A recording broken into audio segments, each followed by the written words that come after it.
So that way, you know, I'm not clicking through.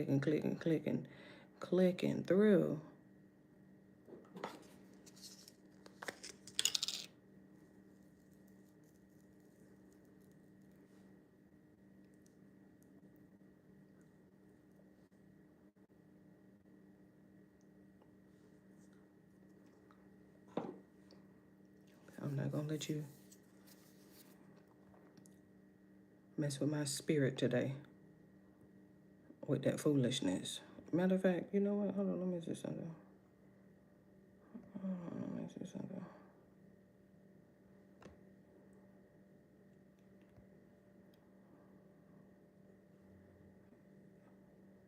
Hold on.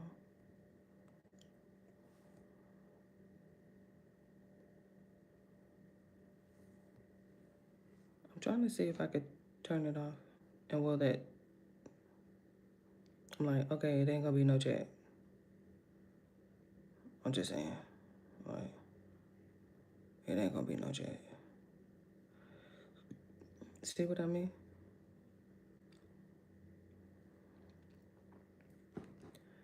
Hold on, let me see. Let me change the.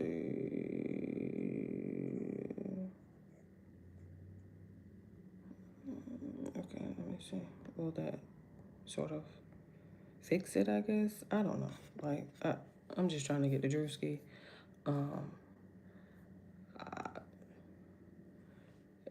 Okay. Okay.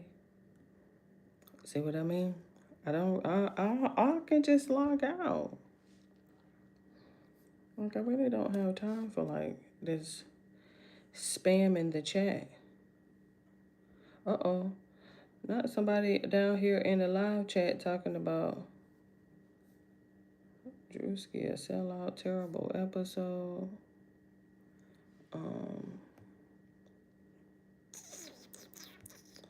I can't even change my settings. Like, I don't know what is going on right now.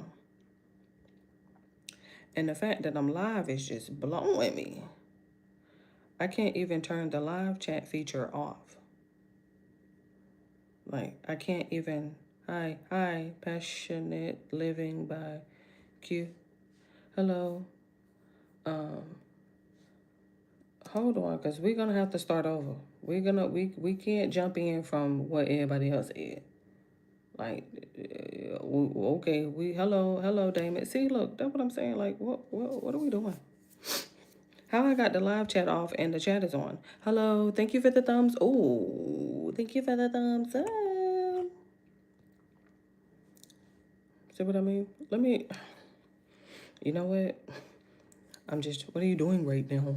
I'm watching Drewski. Thank you for the engagement. I see it. That's the only thing I want in my peripheral. I don't want that message keep popping up over and over and over and over and over and over and over again, over again. Sky Bree, the porn star, right? Or ex-porn star. I don't know what she got going on, but okay. Let's check out the stats, because 162,563 people watching right now. Man, stop playing with Drewski, including me. I'm here. Hey, child, lights going up. You're gonna be a good live streamer I ever had. Oh, thank you. I be trying, like. Okay, come on. Hold on. Let me cut the volume up. All right. And then I bought some Chipotle because I'm hungry. Kinda, sort of, not really. We'll see. It depends. He had 5 million subscribers, though. Shout out to Drewski. Get started. Ooh, we had a food fight. And then who left? Yeah. Ooh, Mr. Man. Sky Bree. She keep talking about Ruby Rose. Thanks for stopping by. Girl, go sit down with that stinky dirty ass booty. Talk about you could never have it over.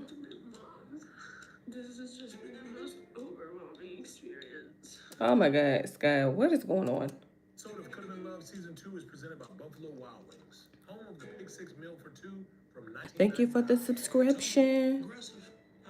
Come and back me down in the paint. Yo, you don't have no breath for real, huh? Come on, okay. Oh my goodness. You put my in the motherfucker on the floor, then you dirty. You're crazy. Girl, yeah, you should know that. Yeah, cause I slapped the piss out of you. Thank you, Demi. What the fuck is this? What is that bathtub? Like, what's going on? Look like if you say Gabe Itch. Gabe Itch. Gabe Itch. What are we talking about? Who is that? Will Nicole? Is that what they say? Will Nicole? Suki. I heard she's pregnant right now. Is that word on the curve? I don't know. Because, child, listen. Who was that? Dr. Umar. Atunde, whoever. You know him.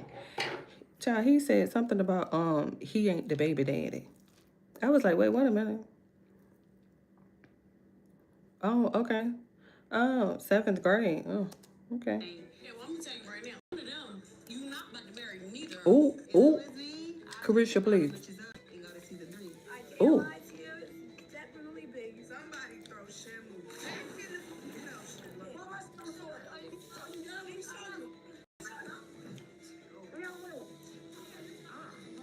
What is this?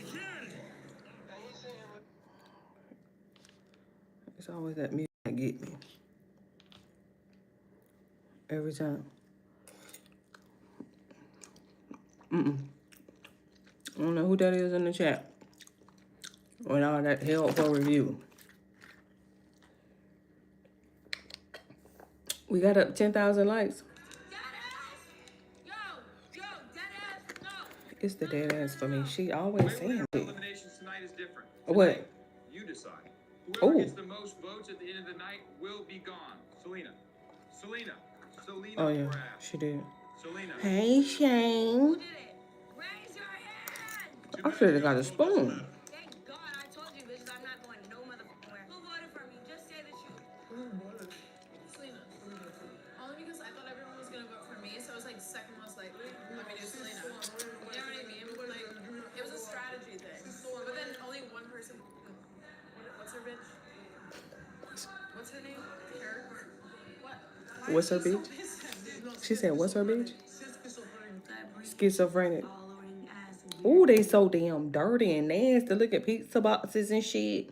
Takeout and shit. Ooh, they dirty, nasty. Trash on the floor. Ooh. My OnlyFans is harder than yours on any given day. Selena got hands? You voted for me, bitch. This is so fake. Like, come on. No, actually super real. That's not I'm me actually talking to her. hurt. I can tell this is. No, I. Take down your background. Damon, I can tell you okay? I can tell you. Damon, are you okay? Because you can't come over on somebody else's stream telling them what to do. More insane than Selena, so I have this in the back. You thought I was gonna leave in peace? Absolutely nah. What you gonna do? Don't worry about it. You'll find out if I ever do get eliminated. What the f is Selena doing still here? I didn't fuck you, I won't fuck you, but she's still here somehow. I don't get it. It doesn't matter, it was not personal. I don't give a fuck if it's personal or not. Does she got her damn thumb in her mouth? My face! Yeah, this bitch is crazy as fuck. I can't take it no more. You're like a terrorist, bro. Not a terrorist. Because you harassing people. You know you're proud. So don't even have to send it. You like No, I'm not proud. Who would I terrorize? Name 5. Herbo. Ooh. Meat. Ooh. Stop. Don't chime in for her. Ooh. I only know Little Meat. Betty Wap. 3 more. Mm. No! Mm. You guys thought you guys were sleeping, huh? No. Thanks for stopping by, Damon. Yep. That was Mutombo, Sky Gray, and Strap. For sure.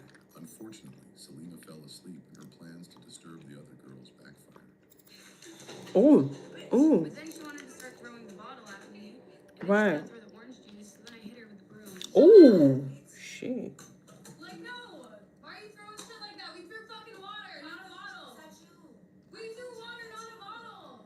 You threw the bottle. Bookie does not mean anything, Bookie, but And all this emotional rising high, everybody fucking crying. What y'all period synced up or something? We only been here a week. Are you really down for the cause when it's just me? It won't even be no point. They're gonna copyright it anyway. Look, I'm like, they're gonna copyright it anyway. What?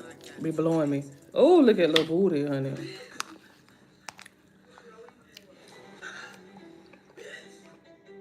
Uh-oh.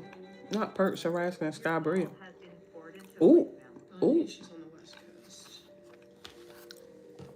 I love Portia. Call has been forwarded to Who you keep the calling? person you're trying to reach is not available. Right. I just feel like crying. No, I definitely don't get lost easily. This has just been the most overwhelming experience. Girl, who you get calling? I came in Hi, very hi. confident, High as it could go. but it's been like a lot more overwhelming than I think I was expecting. I've never like been in a situation where it's Top fan. Number one fan. berating, For sure. like, at me. Perks and Pitbull are the two that are like kind of intense towards me. Does anyone need a No, cup? bitch. She thinks she better than me. Her Sex in the City outfit. Fuck that bitch. Why Oh. you still here, Scott? Uh-oh. You some stupid bitch. Mm-mm. Like, eat something, your ass is small, Oh. you skinny ass hoe. Like, it's like constant. But Tumble won't be aggressive. Alright, come back me down in the paint. Come back me down. Are you gonna go serious or not? Man, whatever you want to do, I don't know how serious you're going to take it. Let's get into some love and basket. That ass is crazy. Look. He's stupid. That ass is crazy. That's foul. Nah, ain't no foul. That's foul. Ain't a foul. 1-0. Ah, shit. Yo, you're out of breath for real, huh? Already. Come on, at least be on shape to play against me. I Right. could feel his breath on my ear when I was trying to block him. No,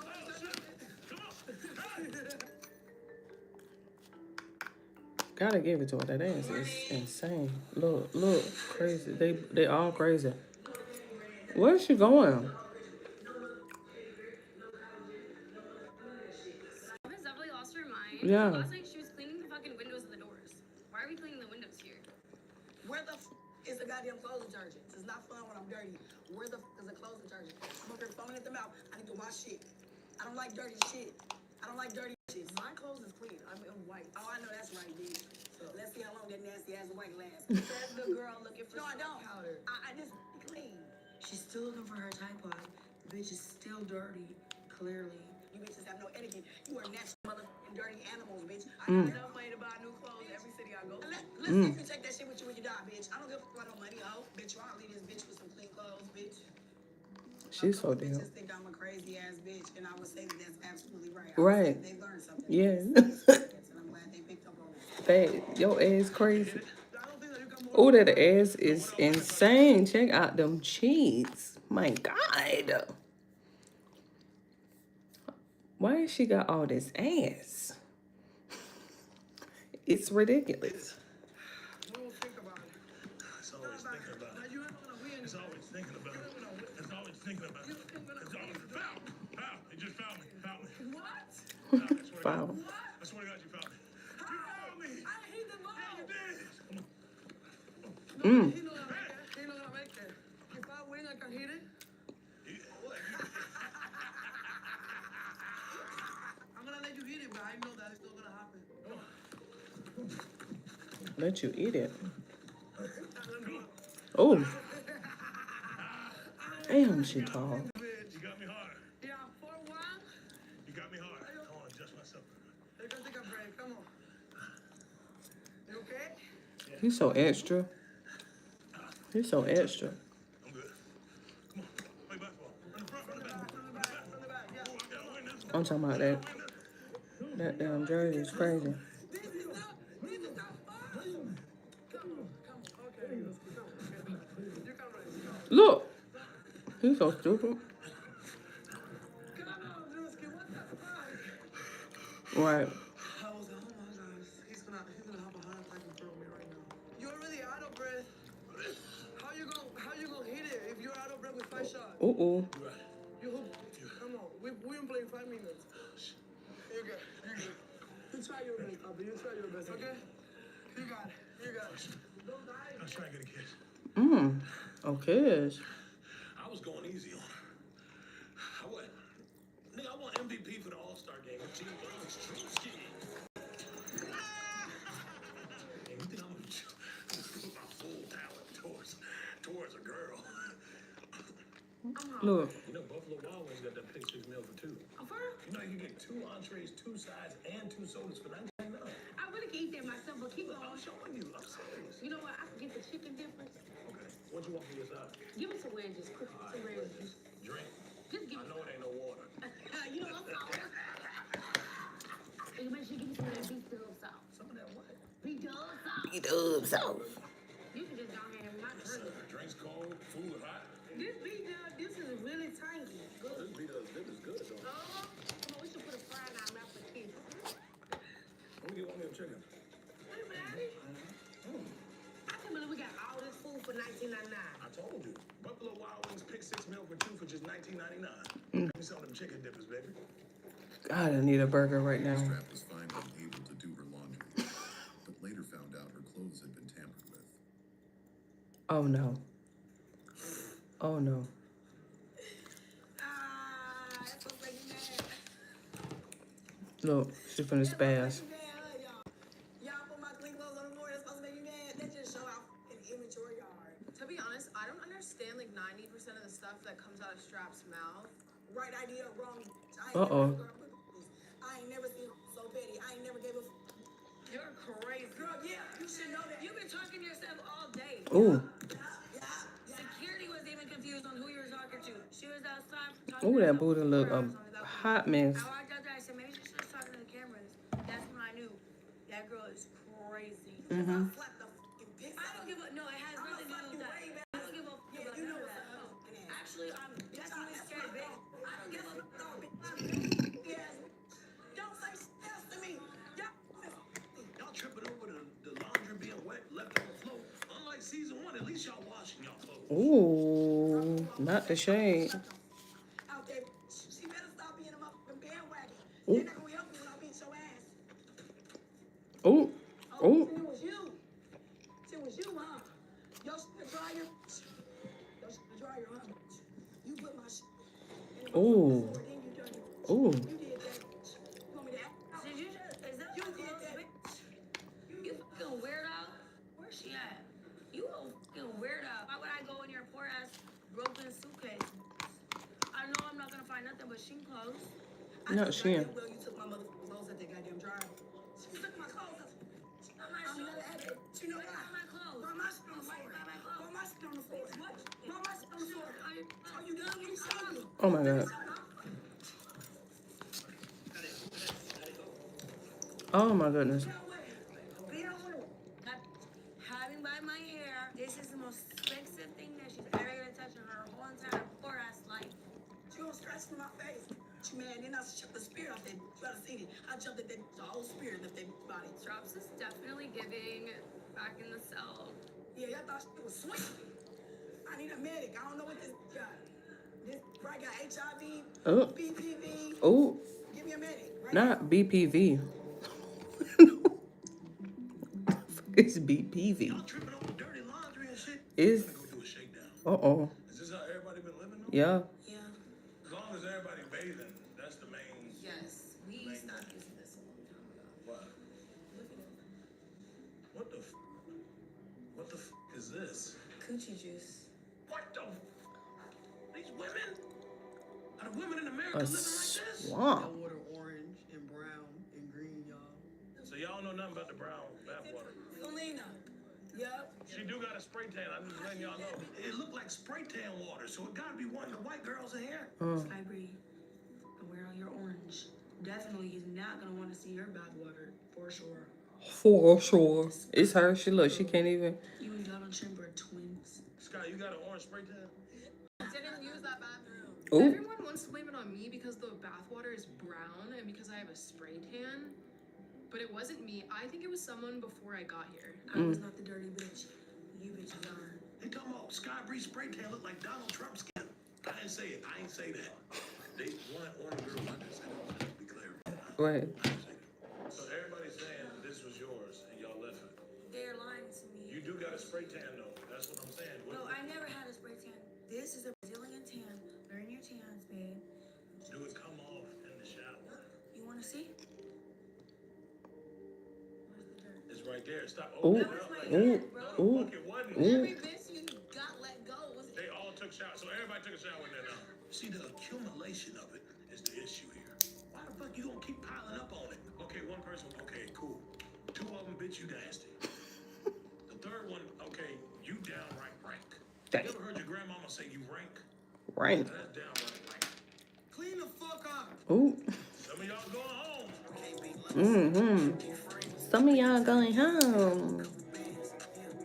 We could have been Love Villa, a house divided, but not for long. Uh-oh. Meet my mediator. Ooh, Suki with the good coochie. Hey, Suki got that good coochie. All the girls up in this house, he ain't found a thing. And I don't know who all y'all fucking. We need to get to the bottom of this. What the fuck can a therapist do with two OnlyFans models? Oh, hi, Daddy. Oh, you look like Oh, my God. That was the principal's office. It's a therapy session. Oh, I don't need no therapy. They said that you do. Ooh. They said that you around here trying to suck his real big. You Ooh. don't want that from him. Aggressive. Ooh. Shut the You hell. took me to therapy? Both of y'all supposed to be in therapy. I am in therapy. Oh, yeah, you definitely need that. I wanted to bring the two beautiful ladies here. Bitch, you should have said hi when you see him. Ooh. You should have said hi when I you didn't even see you. I saw him. But now you see, so what they do? Because I see you in my inbox saying you love me down. The bitch looked very average when I walked in. I couldn't even recognize her. And that bitch is a liar. I was never in her DM. She DM'd me. You be lying, man. Yeah, like You be in everybody's inbox. if you offer it for free and a nigga still don't want it, Ooh. you was the problem. What's some good practices that you will say is for marital couples or Like martial couples, martial arts, no, not martial arts. Girl, marital. marital, Marital, so not marriage. martial arts. Okay, well I'm gonna tell you right now, none of them ain't you not about to marry neither of them. Ooh. I know you ain't looking for no wife on this show. No, white women or wife? Wife, what? I thought you said You know wife. what she said? I thought you said No, I white, said girl. wife. Oh, okay, wife. Yeah. She's not qualified for nothing. That bitch sings about selling coochie and all that other shit. If you're gonna take marriage advice from that bitch, clearly you're already wrong. And I don't care. It takes time. Lips It is takes crazy. time. I like that. It takes time. It takes a lot of time. Okay. It don't take that much time, actually. I have a management company that said just Oh, sure. Management or pimp? management. You didn't have to say that. Oh, I'm sorry. Management. Okay, management. It was a management Okay, company. it's a thin line. It is a thin line between management and pimp when it comes to that. I still don't believe it's your I management don't hitting give me a up. fuck what you believe You're or like, not babe, believe. collab with me, please. I didn't follow you. It says follow back. I did not have no beef with Donald Trump at all. I swear to God. You look like Donald Trump. If you had money like you say you did, you would definitely afford a better spray tan, just like me. You Ooh. orange too, though. Yeah, I ain't even gonna lie. You're real orange. Like what the Oompa Loompas? She likes her skin on Trump, brain on Biden, and men on Obama. What? You're about to get kicked out. That's Cheeto Brown right there. That bitch is just jealous. I cannot wait to get my best bitch to fuck her baby daddy. Cannot wait. I just don't care because she's never someone that I would be friends with. You know what I mean? So it's like when I leave here, I'm never gonna think about her ever again. Ooh. But y'all both be on camera, Ooh. Well, right? I retired 2 Everybody years done ago. did up in this money. I retired 2.5 years ago. You retired, 2.5 years Okay. ago. I've only been with one person the past so 2.5 you're not years. on. But I don't post new You stuff be on it. chilling. Sky is the ultimate. Sky done been there, done that. She is retired. She ain't doing no more like that. But you know you. So why you sitting there trying to act better than people and say, yeah, you don't post like that? You're still showing up. you said it was a higher class that you was in her. What's the? Shit, that's what she said. She said you said it was a higher class. She was a higher class. Who's anyone? I got a higher class. I got high class. High class cock. Since I got on, girl, I'm on Forbes list. Oh yeah, you is on Forbes. He got that money. I got high class. So why would you just like on crazy? Girl, get away from me. I got high class. Ghetto. That's what you need to know. Just because you're in Forbes doesn't mean shit. Look at that figure and then look at me. They No. both after your money. Ooh. I know. But you look nice. I think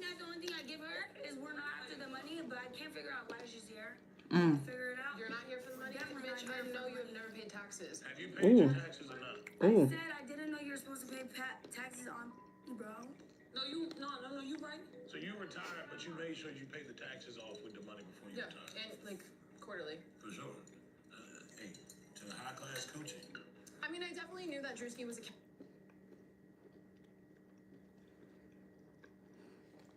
To have all four of them talking at the same time is.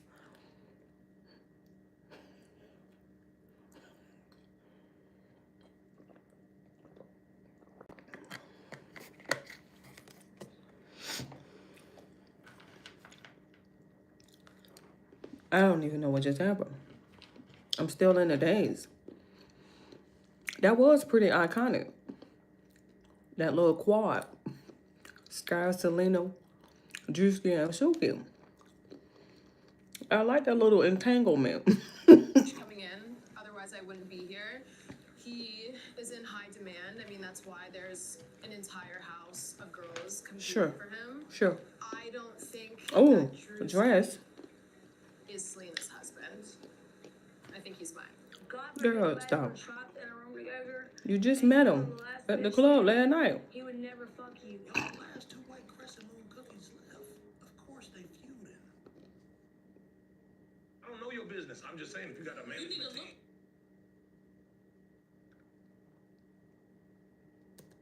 When you talk to her, Oh. that's the thing. You don't even want to look at her. Oh, You're right. You're right. He's very upset with me. It's okay. No, I just choose not to look at you. oh. Yeah, because he knew you were gonna get in love with me. Is your coochie good? This is the coochie. It's actually very great, and I can't wait for you to find out. Why you know that? Respect. I need to know this. Everybody tells me. No, who tell you? Baby, I got restraining orders on like 3 different men. Oh, okay. Well, shit. I fuck celebrities, Little Me's, Young Thug, this, that, everybody. 6ix9ine, real high standards. But how many black men have you 50 dated? Cent. Segregation. Huh? Not my most recent, but the one before. He was black. Okay, so you like people for who they is. I've been with every race. R. pretty much, Okay, yeah. you like black. I do like a BBC, can't lie. You got her that ring? I didn't get her none of that moissanite she got on. Because I give real gifts. Oh shit. I invest in a real bitch. Oh yeah. Okay. So what you be doing? I'm a real nigga. I'm trying to see what you do. Mm-mm. If I was to date both of y'all at the same time, how would y'all feel about that? I couldn't fuck you if you were sticking your dick in her. I Ooh. would never share Drewski with Selena, no. There's no chance in hell. I Ooh. would get a disease. Ooh. Like plague. Ooh. Or scarlet fever or something like that. I would rather die. Mmm. Damn. Than share Drewski with Selena. Well, I guess you're out. Who sucked the best? Oh, me. 100%. I know it's big, but don't worry. Even if it's not big, what that mean? Who the fuck said it wasn't? No, I'm just saying. What you talking about? It's Girl, not you should- big. The word around the house is Hey, hold up now. Child, you know they didn't know. All I'm gonna say when I go to the bathroom, it hit the water. Oh, It's sitting in that little toilet tub. you ain't wrong. Mm-hmm. Fuck both of y'all. Y'all shit. Where the black clothes at? Ooh. Coochie better than yours. You know No, that. she That's didn't a say damn that. lie. She didn't say that. That's a damn She lie. said that. I heard about your shit. For me. You I right. heard about your shit. Swamp possum down there. They say you a squirter.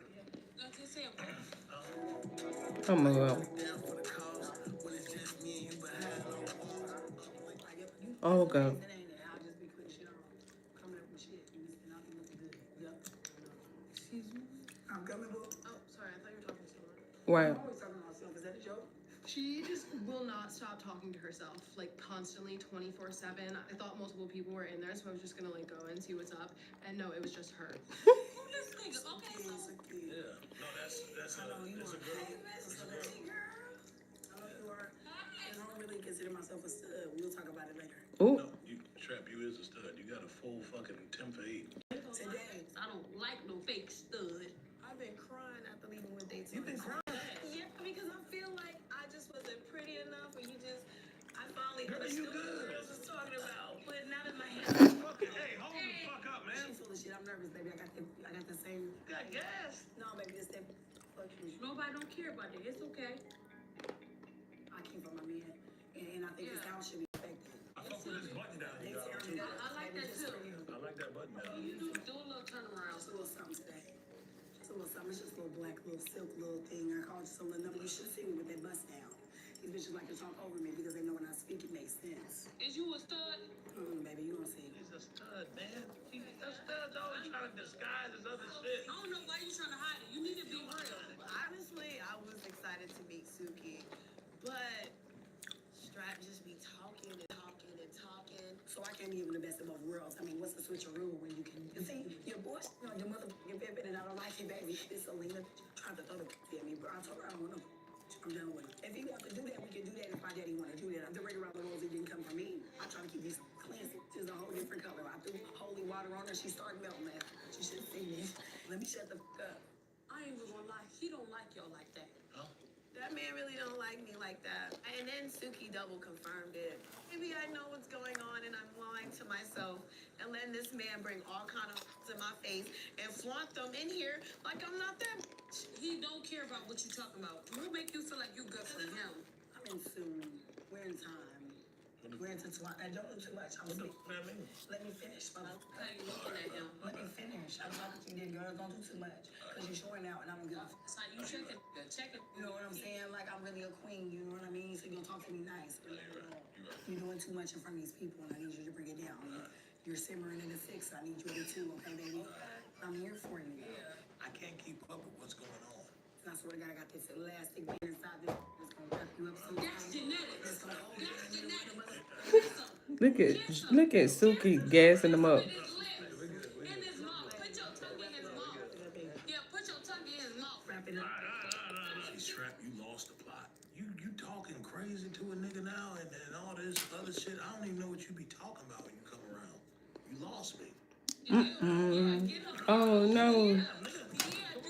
Feel like Strap might get eliminated.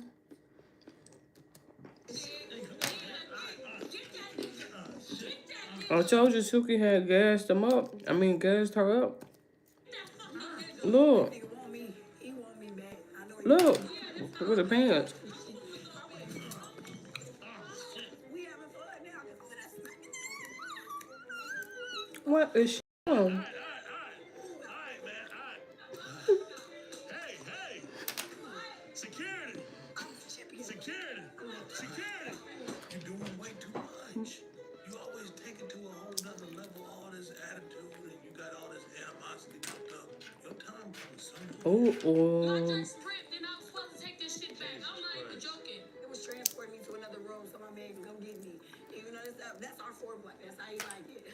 All them hoes is here for the money amount. I am. Did you pick more on a rookie? Exactly. Everyone's doubting me. He's just like me.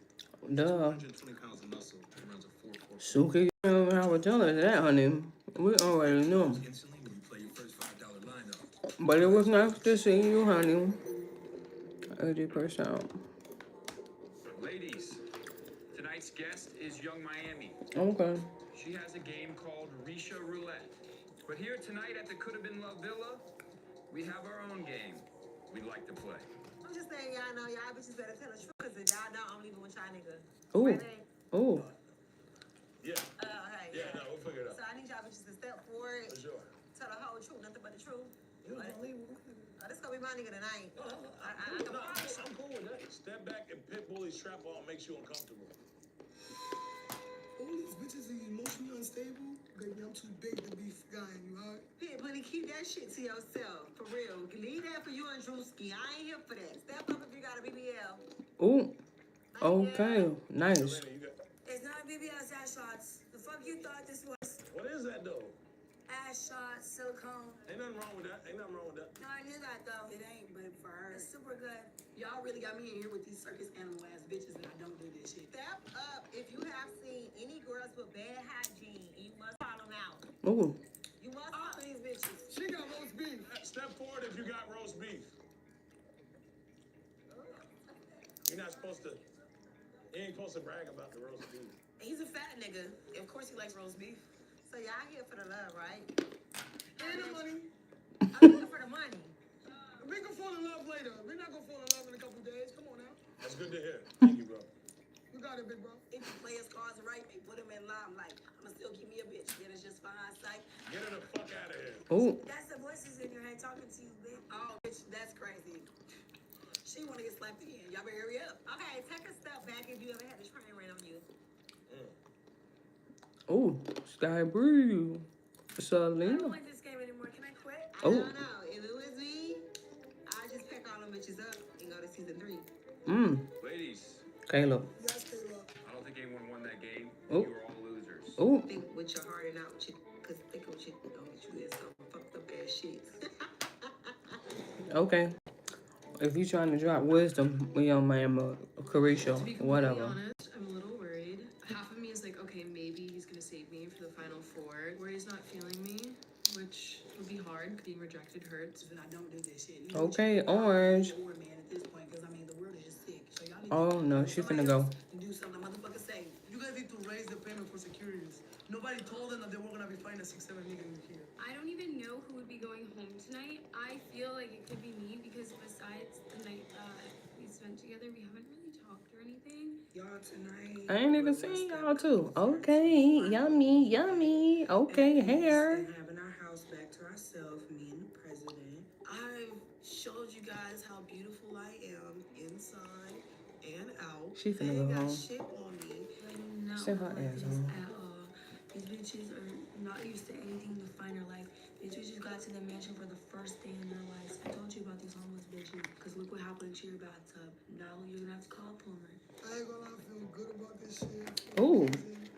What she got? Oh, heels. Oh my God. Not those heels again. Palm trees, breast implants, big, big, big cash. The celebrities I'm bringing in here can't do it, so I'm gonna have to do it myself. I don't care how you do it. This is my shit. We didn't double the money for nothing. Right. Just like I'm going to Harvard. I'm gonna take these bitches to school. I definitely said that to myself. I was like, Bambi got 50,000. We up to 100. I'm just shucking and jiving in this Steve Urkel sweater for nothing. Adios, amigo. Not shucking a job. What happened to no English? What happened to no English? Speaking of.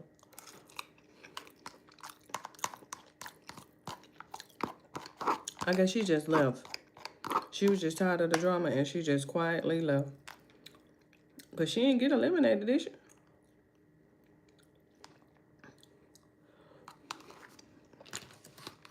Ladies, as you can see, Blindfolded. is going to be a little bit different. You can't see. I want to warn you, anyone who takes off their blindfold will be immediately eliminated. Automatically.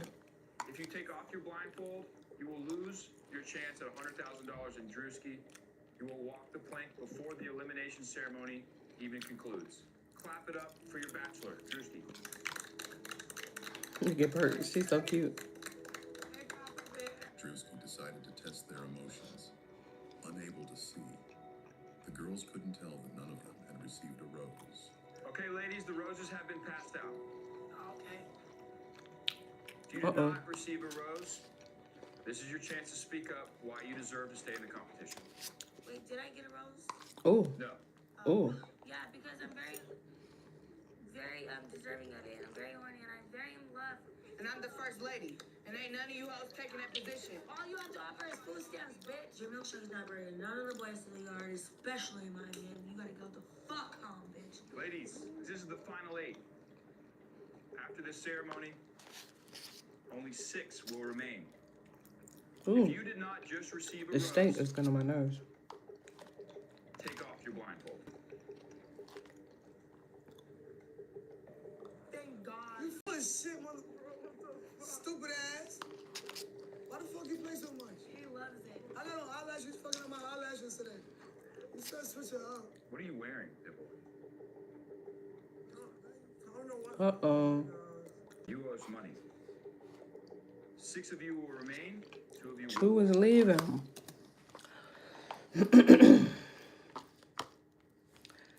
Is Strap leaving? Is Perks leaving?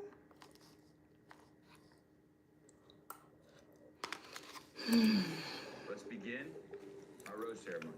Sky. First woman, beautiful, safe here tonight. Look at everybody looking. Milkshake. Perk. Ooh, okay. It's gonna bring me somewhere where now Congratulations, Brady. Thank you. Bye, hug. Jealous. I didn't think he might not would choose me, but like knowing I'm here, I'm like tearing up and shit. The perks are working. Oh my God. Burke makes it to the last day. Well, everybody else make it to the last day. The answer is no. 2 of you won't even make it through the evening. Oh, You'll walk the plank into the dark abyss. oh, If I gotta walk the plane, Caleb, you walking that shit with me. Please oh. come and collect your rose. Earthquake. Milkshake. Milkshake. Milkshake. I know. I make She's gonna win. I'm telling you, man. I know. Look, shoes. Yes, earthquake. Ooh, But next time, I better be called first. ooh, Why? I'm first lady. ooh. First lady, Josie. You do like big bitches. Duh. He loves it. Mm-hmm. Discriminate. I can't tell. Oh, she gonna win. I'm telling you. Look. How we feel, ladies? I'm feeling good. Do you like your chances here? I guess. Uh-oh. I feel on edge. I feel like we haven't had much time to talk, so I don't know how you feel. Do you think you deserve to stay in the competition? I do. I don't know, he's scared of me or he likes me, so it's kind of like, you see, What does your gut tell you? 50-50. And 50% he likes me, 50% he's just scared of me. The next lady who's safe this evening, who can I come told and you that's collect all her she rose, want. Bought the a well. chance at $100,000 Some and damn marriage, one pieces. no prenup to Drewski. Ooh, not no prenup. Look, no prenup. What's that? You like it? Me liking. The first Okay, time was dress. good, but the second time was better. Okay, well, just hold the fuck up. Ooh. Slow down. Come back. We're not letting you get away with that.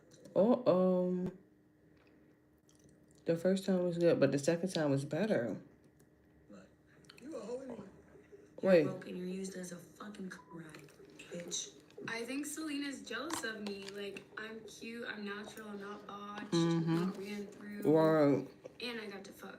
Ooh, The final 5. she really jealous about Please that. come and collect your rose. Strap. Strap. Oh, I was about this. Girl, I called him before he did. She got to stay. It's really gonna be between her and Milkshake for real. But I know Milkshake gonna win. Look, look, God don't play about me. look. Look at them heels. In that ad. Yeah, yeah. Little red bottom, stop playing. Mm-hmm. Somebody let me add this. Look, she's so stupid. Strap probably should have gone home just because I'm a little bit worried for her mental state. No, she good. But it don't change me. How into the world, same low G. I'm done with this shit. Cause I still don't see no competition. Fuck them. 4 ladies still on the podium. Only 2 roses remain. I told y'all to step it up. Oh, Y'all not stepping it up. oh, I switched it up for you tonight. I feel like I belong here, baby. Look what I got on. I don't never wear no dumb shit. Like, what the fuck is this? Please come and collect your rose. right. Selena. Ooh, Thank God. I hate to have to whoop you, Sky. ooh, Down to the final one. Selena before me? ooh, You already knew that, though. Shut the fuck up. Sorry. ooh, Look at you. You look a hot mess, bitch. And ooh. he still don't want to fuck you. Thank God. Thank you. Thank God. Yep.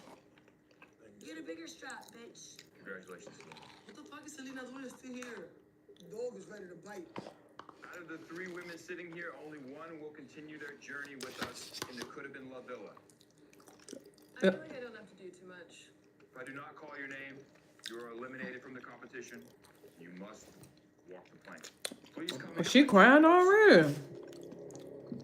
Is it Matumbo or is it Sky? Oh, Oh, shit. oh. Put them heels back on. They on, nigga. Shut the fuck up. Heels, them stiletto pumps, nigga. You look like a monk. Toes. Why you wearing stilts? Ooh, look at them toes. Knowing where I came from, it's a feeling I can't explain for real. She drinking. I'm happy as fuck. I'm happy as fuck. I would like to say. Yo, I know you don't choose me. You can't be a real nigga and still bro. What the fuck I can't? Look how she's standing. Look at them. Ooh, don't fall, bitch. Don't fall in them sheets. I belong here. Dead ass. Every elimination conversation makes me realize why I belong here even more. Yeah. Dead ass. Yeah, okay. Sorry, but your journey Oh, okay. This has been hell for me. I'm not gonna lie. This has been fucking hell. This has been the hardest 2 days of my life. Okay, well, bye. You said Ruby's name 8 to 9 times Ooh. in our last conversation. Ooh. Ruby Rose. She's bad as fuck. Ruby Rose. Ooh. What the fuck you think I'ma think?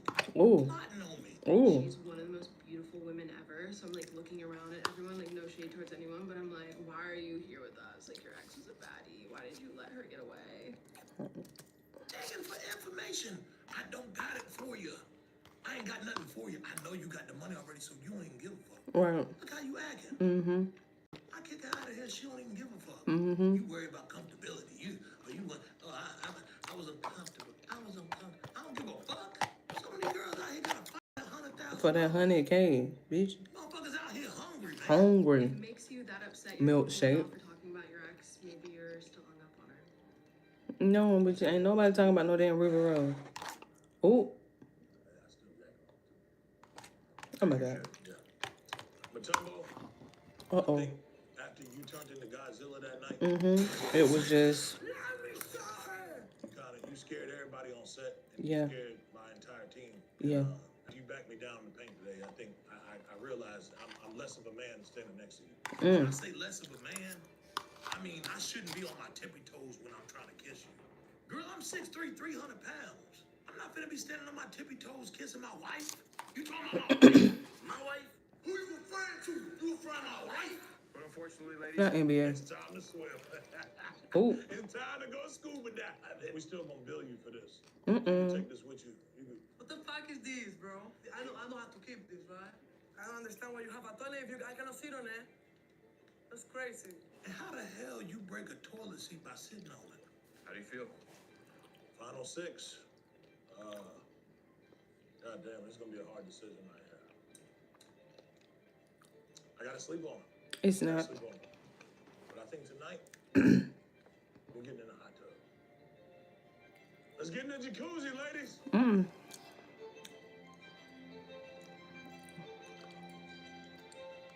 Uh-oh. Be careful, girl. I got me fucked up. Oh, my God. Yeah. Who's she talking to? That girl's still talking to herself. Who's she talking to? It's more important to me to do this than to be in there fucking with them bird-brain ass bitches.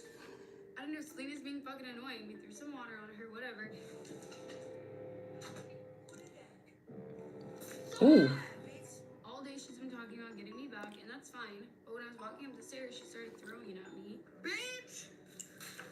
Uh-oh. Uh-oh. Be careful that with by them stairs, child. Can't stop, won't stop. Selena's the dumbest bitch I've ever met. The dumbest bitch. She's lights on, no one home. Deadass, my finger is definitely broken. Oh, no. Cut. No, my finger's for sure broken, bitch. And then I went to go take a shower, whatever, we're even. And she's waiting outside the door for me. You like it? And I'm not gonna let her sneak attack me, so I filled up that trash can, opened the door, and launched that shit at her and beat her up. Bitch, stop, bitch. She done, uh-oh. She done fought, oh, the trash can broke. Selena done fought everybody in here. And I don't hold you, Maliki ate that up, took all her tracks out. You can see her hair's a little thin. That bitch not with her feet. Duh. The bitch used her feet. Her dirty, crusty feet. Is this the end? Oh. Welcome to the Look at Caleb. hot tub. Who is this? Selena, Ooh, that booty is awful.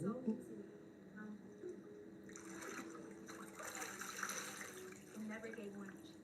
Natural. Yeah. And why that ass shake like a heart? I never said I was natural. I never said that. Did you guys kiss at all? No. We Right. did not kiss at all, but it's honestly because it's me, because I didn't get to brush my teeth. Like, you used to say better than me? You're kind of like a. It ain't a sphere. I'll tell you that. I just want to know right now, you think these bitches say better than me? Yes. Not a big deal. I Whatever. don't see him being happy with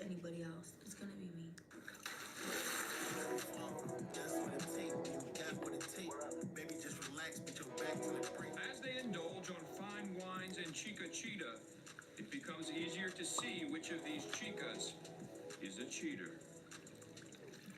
I've been waiting for you. Ooh. Ooh. I missed you. Ooh. Why you playing with me? Ooh. Damn. Last. I got some food right now. Go on now. Grace. Never gonna leave without no food without you. Mm-mm. I ain't never gonna leave the house with no food without you. They so cute together. Feeding me fruits. Mm-hmm. Kinda spicy. Let me see if I can pick you up. Ooh. Oh my goodness. What happened? What happened?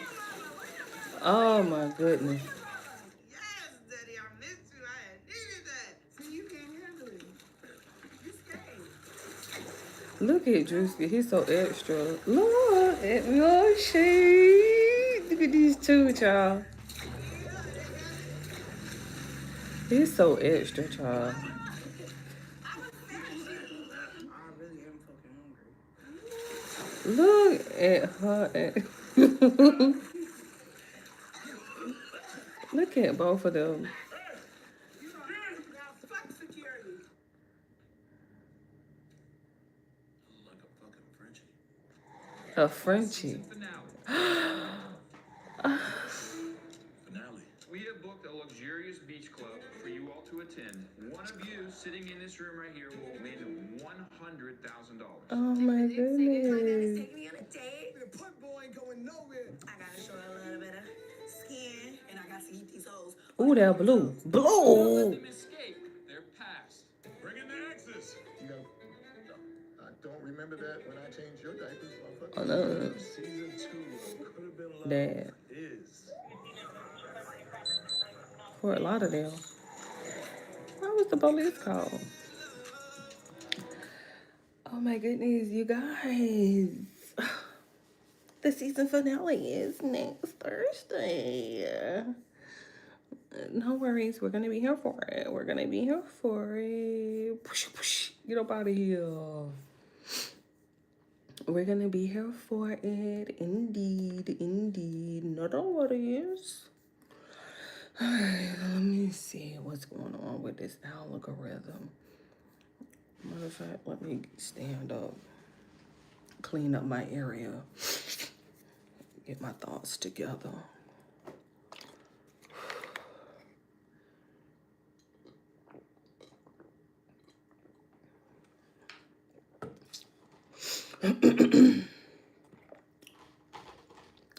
That was very interesting. Matumbo and Sabri. Okay. Okay. Cool. I feel like I said it from like day one that I gonna milkshake. I think she gonna win.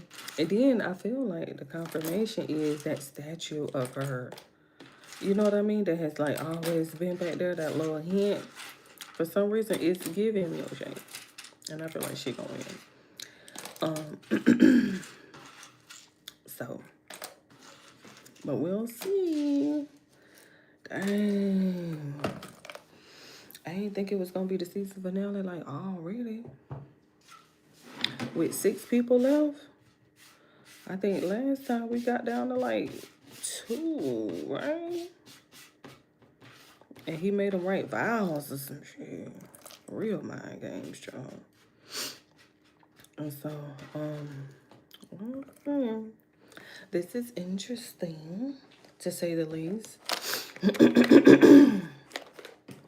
Let me finish eating my little snack real quick.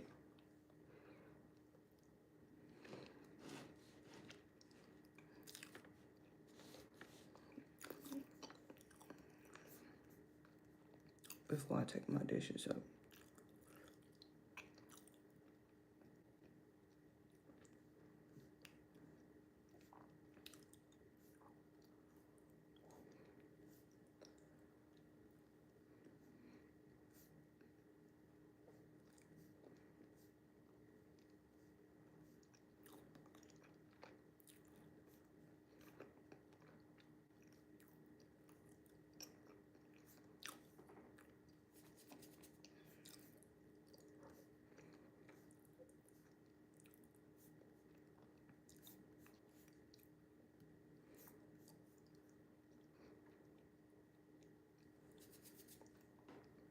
I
thought that the Joe Camp interview was dropping today.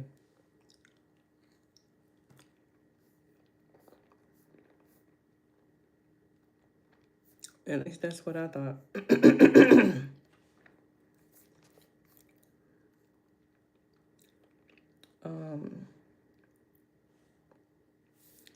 And then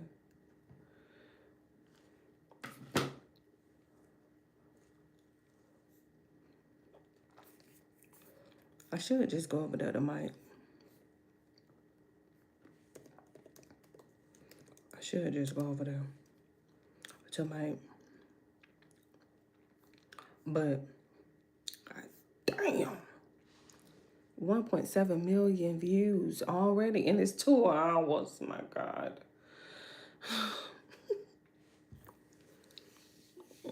It's 2 hours. Even if I speed it up,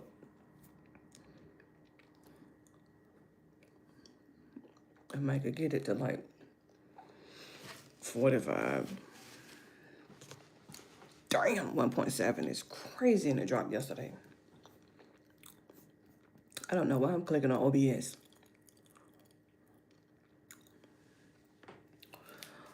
Whew, 2 hours.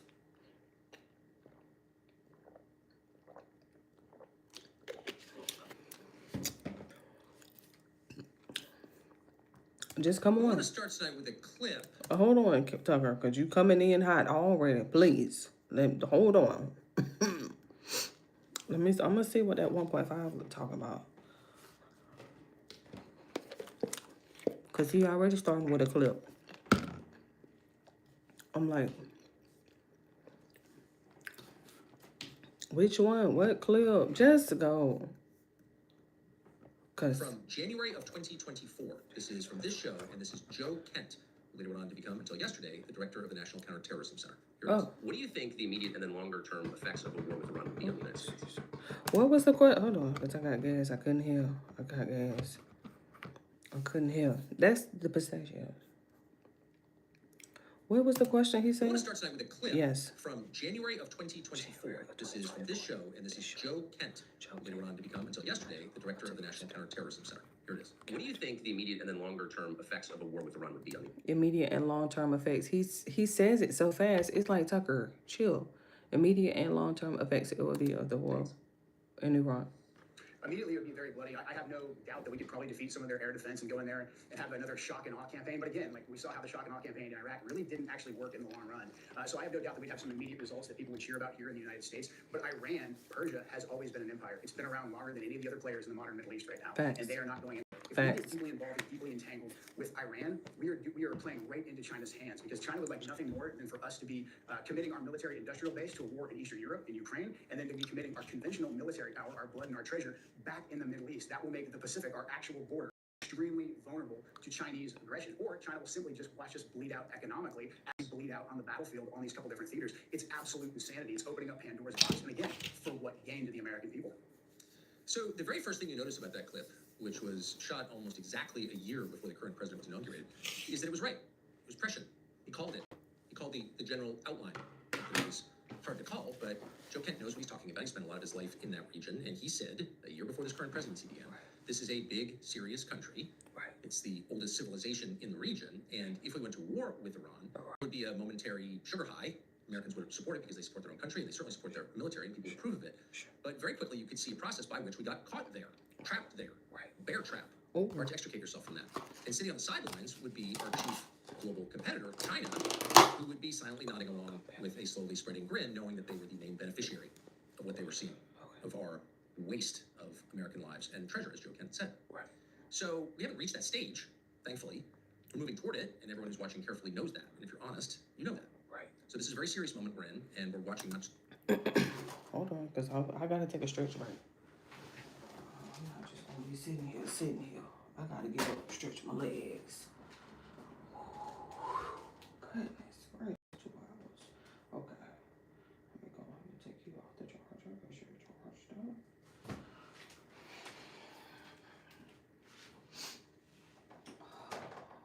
1.7 is insane. I'm talking about insane. And he talking to talk. So you already know. Certified. Indeed. So we might as well go ahead and get comfortable. Let me go ahead and stretch. Put my drinks away. Put my dishes away. Okay, 98% covered. Let me go ahead and get this. Take this to the kitchen.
What was she in again?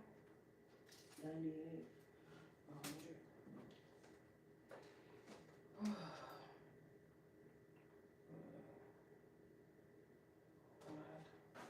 You worried about chargers. Okay.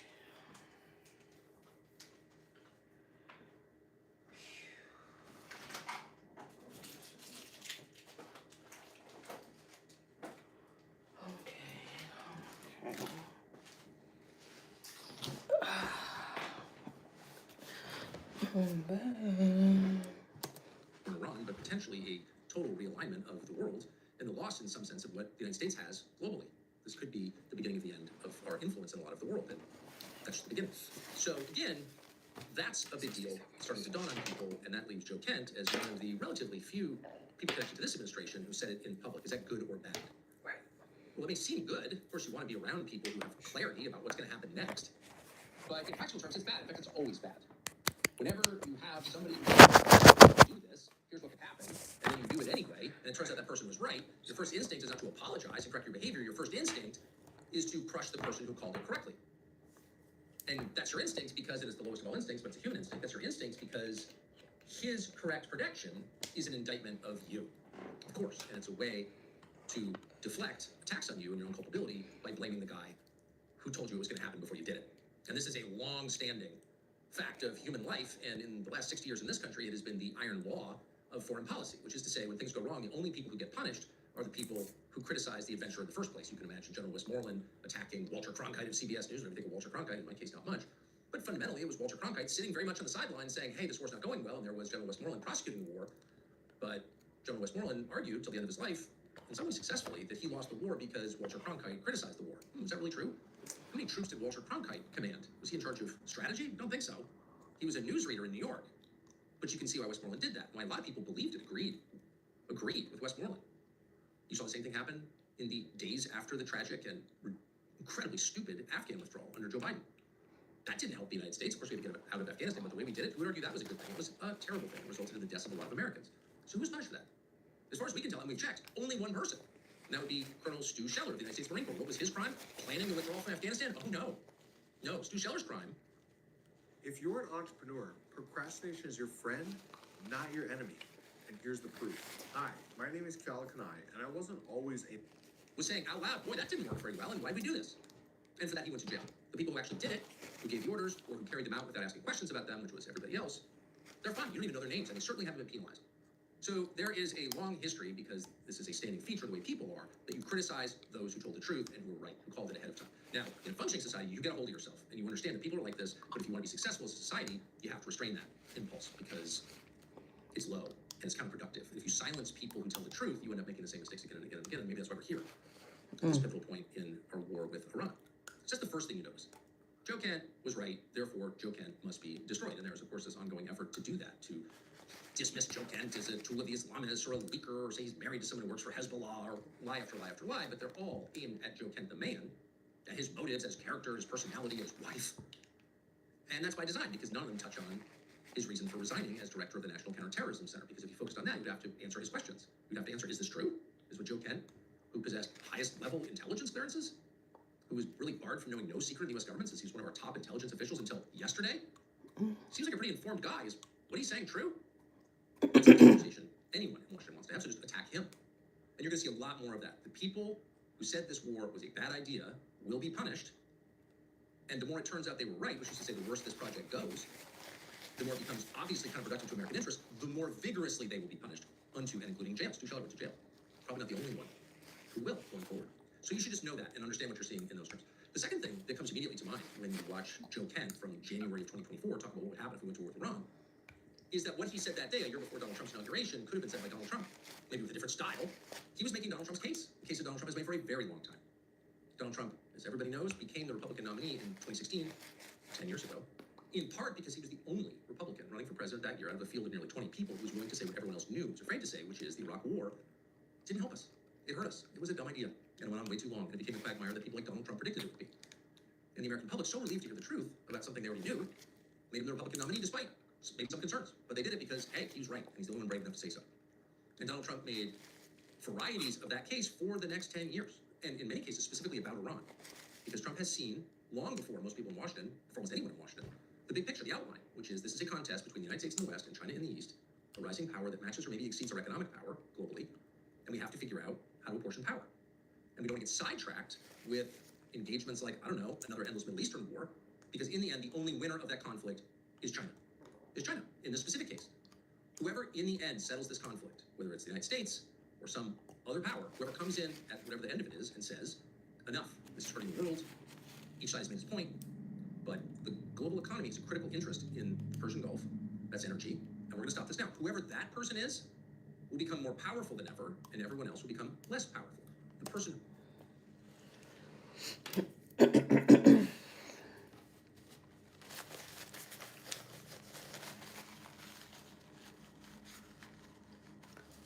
I found it interesting.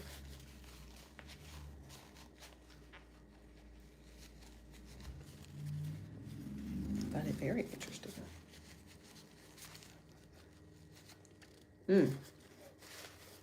Something about that paper towel, child. She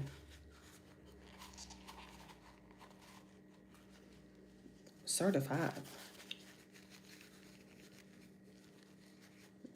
I'm talking about certified. John Tucker is at 101,000 likes on his video.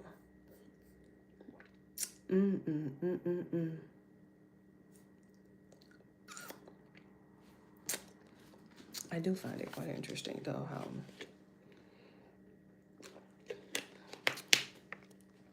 we came about this war. And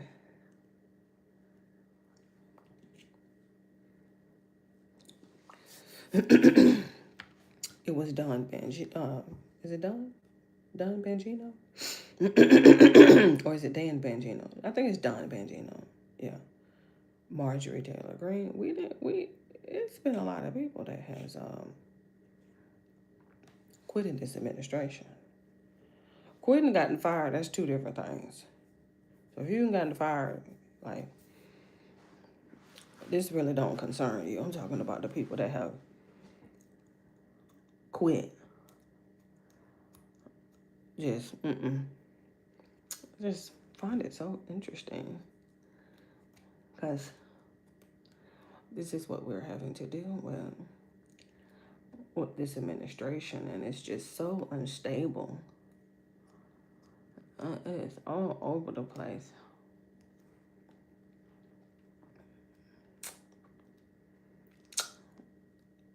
Settles disputes is in charge. Not the person who starts them, not the person who wins them, the person who stops them. When dad comes home and stops the fighting between brother and sister, who's in charge? Dad, because he stopped the conflict.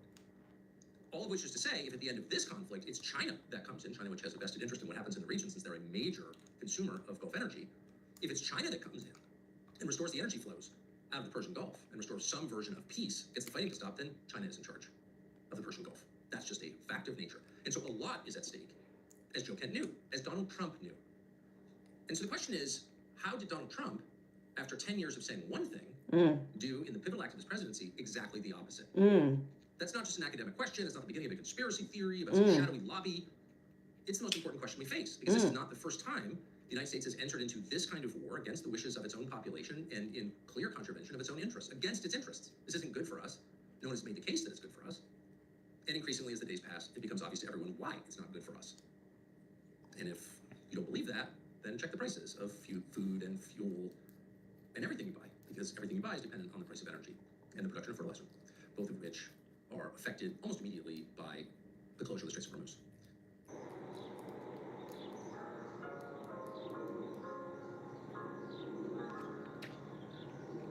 I've been doing this. I've just accepted the fact that groceries have just skyrocketed. I just hate the fact that the cost of living hasn't went up. I hate the fact that over here in Georgia, minimum wage is still like $7.25 or some shit. Like, it's so weird. And it's so ass backwards. It's so ass backwards. You can't have minimum wage $7.25 and then still not have marijuana legal. It just... But then you want Georgia Power to manage all of these AI data centers. Like, that's your priority. Oh my goodness, everybody needs a AI data center, you guys. And so Don't worry, because we ain't gonna jack y'all rates up, at least not right now, but it may happen. We don't know yet, but we just need to secure these contracts because, ooh, this is gonna bring in a lot of money. We did this again.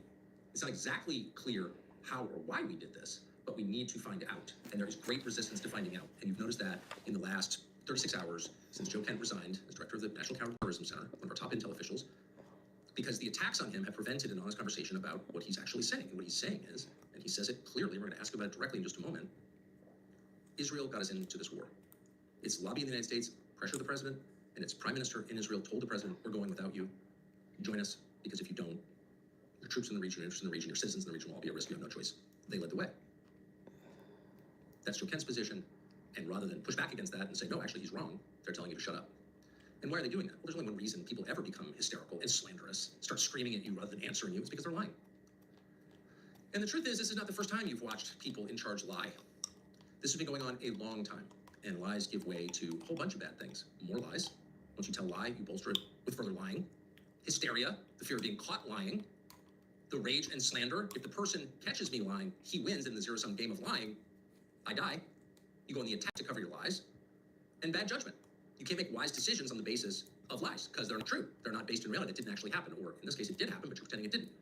So a country based on lies, like a family based on lies, like an individual life based on lies, cannot succeed. In fact, it's hellish. As all of us have experienced in our lying. And so the only way out of this is to stop lying. Is to tell the truth now, probably 63 years after we should have started telling the truth. But it's never too late to tell the truth now about everything. Because it's never as painful as you think it will be. It's actually an act of liberation. In fact, it's the only real act of liberation. Telling the truth sets you free because the truth itself sets you free. That is always and everywhere a fact. And the longer you do.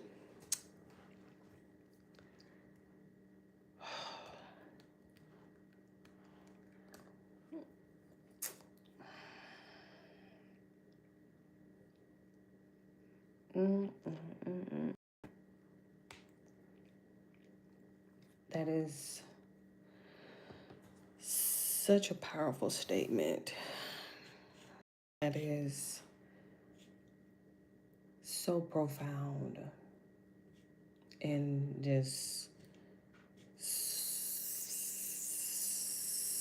such the simplest form in regards to telling the truth and how it is such an act of liberation. I just thank God. I just thank God for delivering me from that lying spirit. Oh my, when I tell you, I don't know. Like I listen. You know how you have one of those bad habits that you just pick up?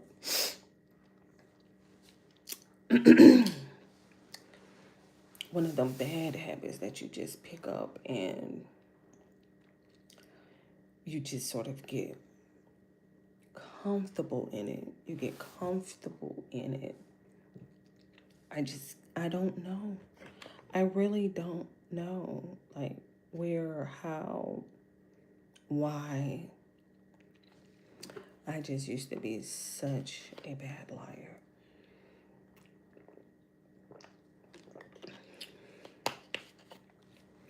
And it led me nowhere. But I thank God for delivering me from that lying spirit.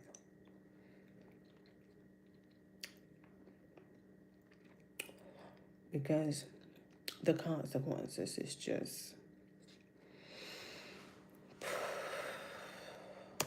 doing that, the more horrible the consequences of your lies.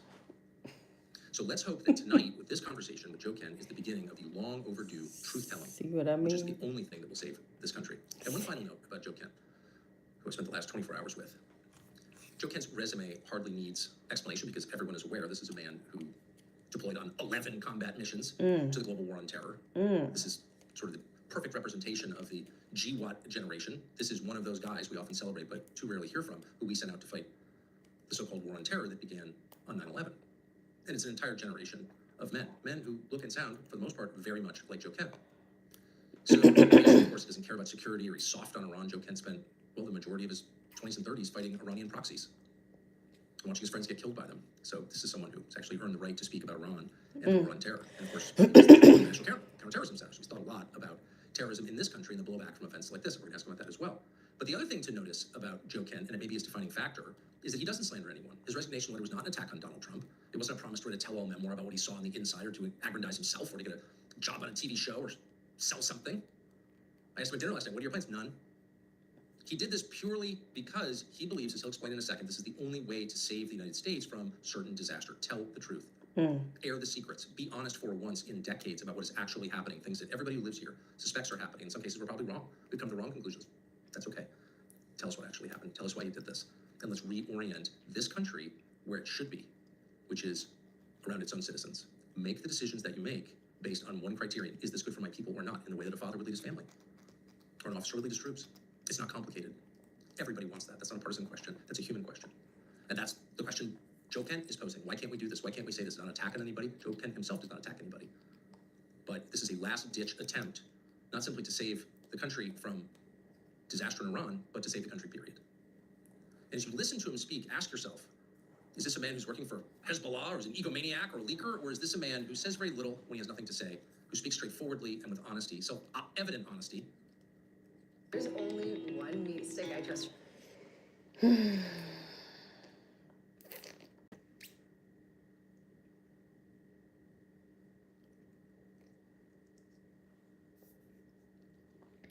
Is this a man of dignity and decency? Is this a man that America once had a lot of? Is this a man who was once, in effect, the American archetype, the guy you looked up to, the guy you wanted your son to be? Would you agree with him or not? Maybe you're reaching complete conclusions. But as you listen to him speak, ask yourself, is this the kind of person who makes me proud to be a fellow American?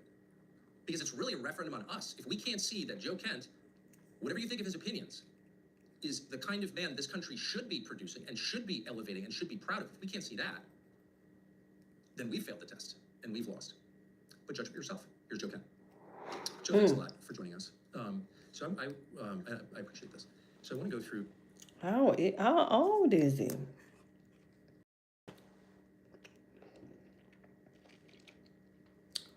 Got tattoos.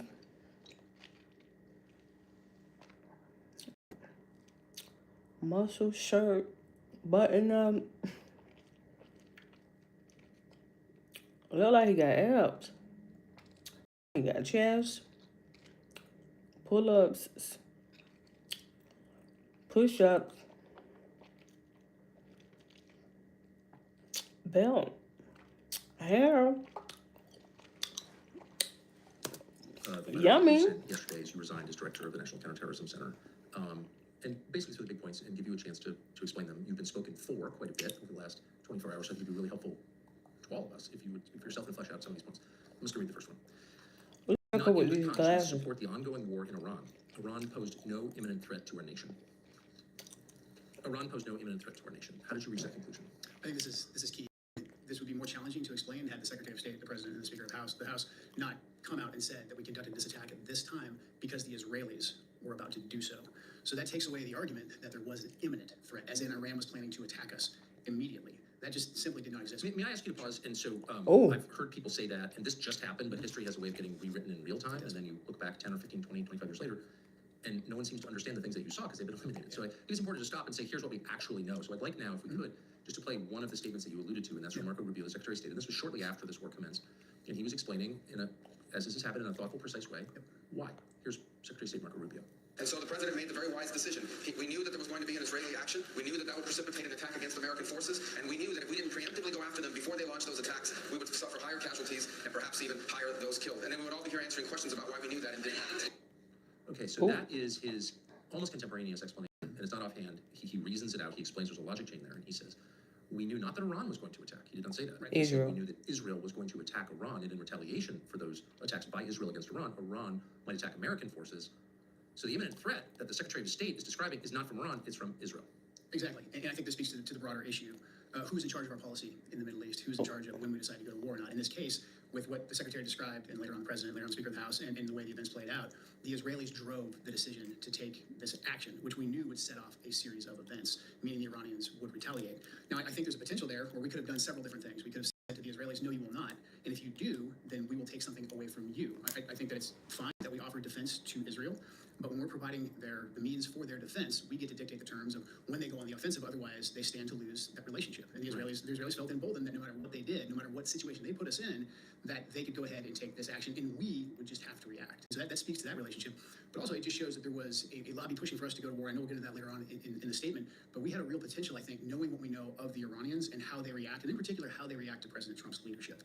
The Iranians, under President Trump's leadership, especially in his second term, they have shown that they take a very calculated approach to the escalation ladder. For instance, in the lead up to the 12-day war before Midnight Hammer, the Iranians didn't attack us. They were engaged in negotiations with us. When President Trump came back into office, they stopped their proxies who were attacking us under the Biden administration because they knew Biden was weak. They stopped their proxies from attacking us as well. So they knew President Trump was someone who wanted to negotiate, but more importantly, they knew that President Trump was not someone to mess with because he killed Qasem Soleimani, he killed Abu Mahdi Mohandas, he had defeated ISIS. They knew that President Trump was a man of action. He is militarily strong. And so they said, before we take an action, we need to make sure that it's calculated. So I think in this scenario, even if the Israelis told us we're going to strike on this date at this time, and we didn't, try to negotiate with the Israelis and say, hey, we'll take something away from them, I think we still could have back-channeled to the Iranians and said, hey, if something happens here in the next couple of days, it's not us. We're still serious about negotiations, and we don't want to escalate this because it's well known what the Iranians' plans were. We knew that they were going to hit potentially our bases in the region, potentially our allies. We knew what the Straits of Hormuz. All of these things I think were fairly well known.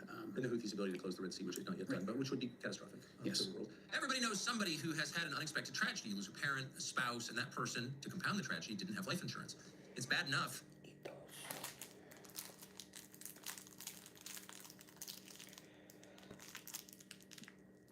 And yet he still decided.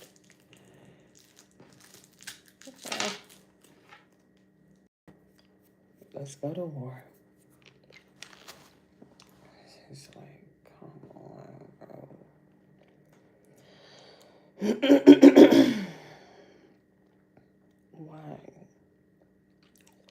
Why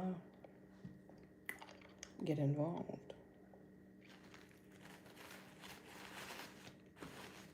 In terms of explaining your position or fleshing it out more so people can understand it, because this is your most high-profile resignation by far in a long time, and there's a lot of commentary on this, and I took a quick trip through it this afternoon, and one of the consistent themes is, well, I mean, of course, there's a lot of slander, which we can talk about, but the substantive attack on you, and it is an attack or refutation of your letter, is that, well, actually, Joe Kent was totally for using military action. He supported the Soleimani kill. Whoa. What's that? I just built a budgeting app in Base 44. Guys, Nina just built an app. Impossible. Nina can't code. Interesting. For example, he seemed fine with the 12-day war, for example. So he doesn't have a problem on principle with an engagement with Iran. You're saying what to that? What's your response? Well, I have no compunction about really fighting anybody who threatens our country, and the Iranians have posed a threat in the past, and the Iranians have a way of threatening America. They have the capability, and we always talk in the intelligence circles about capability and intent, what your enemy is capable of doing and what they actually want to. Back to the data that we have on the Iranians, they used the escalation ladder. We saw that deliberately during the 12-day war. When they struck back after Midnight Hammer, it was very deliberate. They fired an equal amount of missiles as we dropped bombs on the nuclear facilities, and they basically hit a part of a base in Qatar that they knew we didn't have any troops on. Yes. They didn't want to escalate any further than we were willing to go.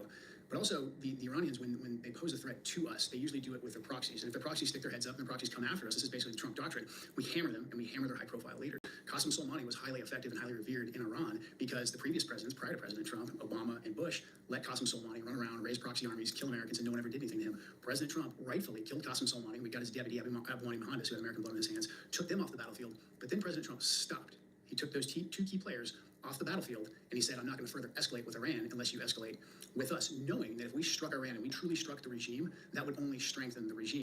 President Trump did something that's incredibly smart. He used that decisive military action, but then he coupled it with an economic package of sanctions, maximum pressure sanctions. We can debate whether or not we should be using sanctions as the primary reserve currency holder or whatever, but he pressured the Iranians economically. After punching them in the mouth and showing, hey, I won't take this, I'm not Obama, I'm not Bush. If you cross a line, I will economically. If you look at the effect of the economic sanctions, that's what got the Iranian people on the streets actually protesting against the Ayatollah's government, which is ostensibly what we would like.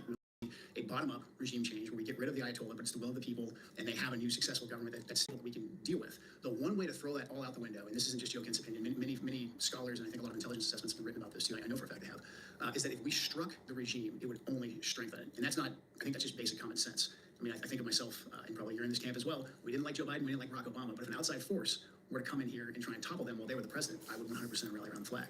That's just common sense. So if we wanted to Well, strengthen you actually did. You just joined the military under Bill Clinton. Under Clinton. I assume you didn't vote for it. Right. Right. You joined in 1998. You've gone the whole cycle of the war on terror, I noticed, and served out as an NCO. I think your entire NCO warrant officer. Warrant officer, 20 years.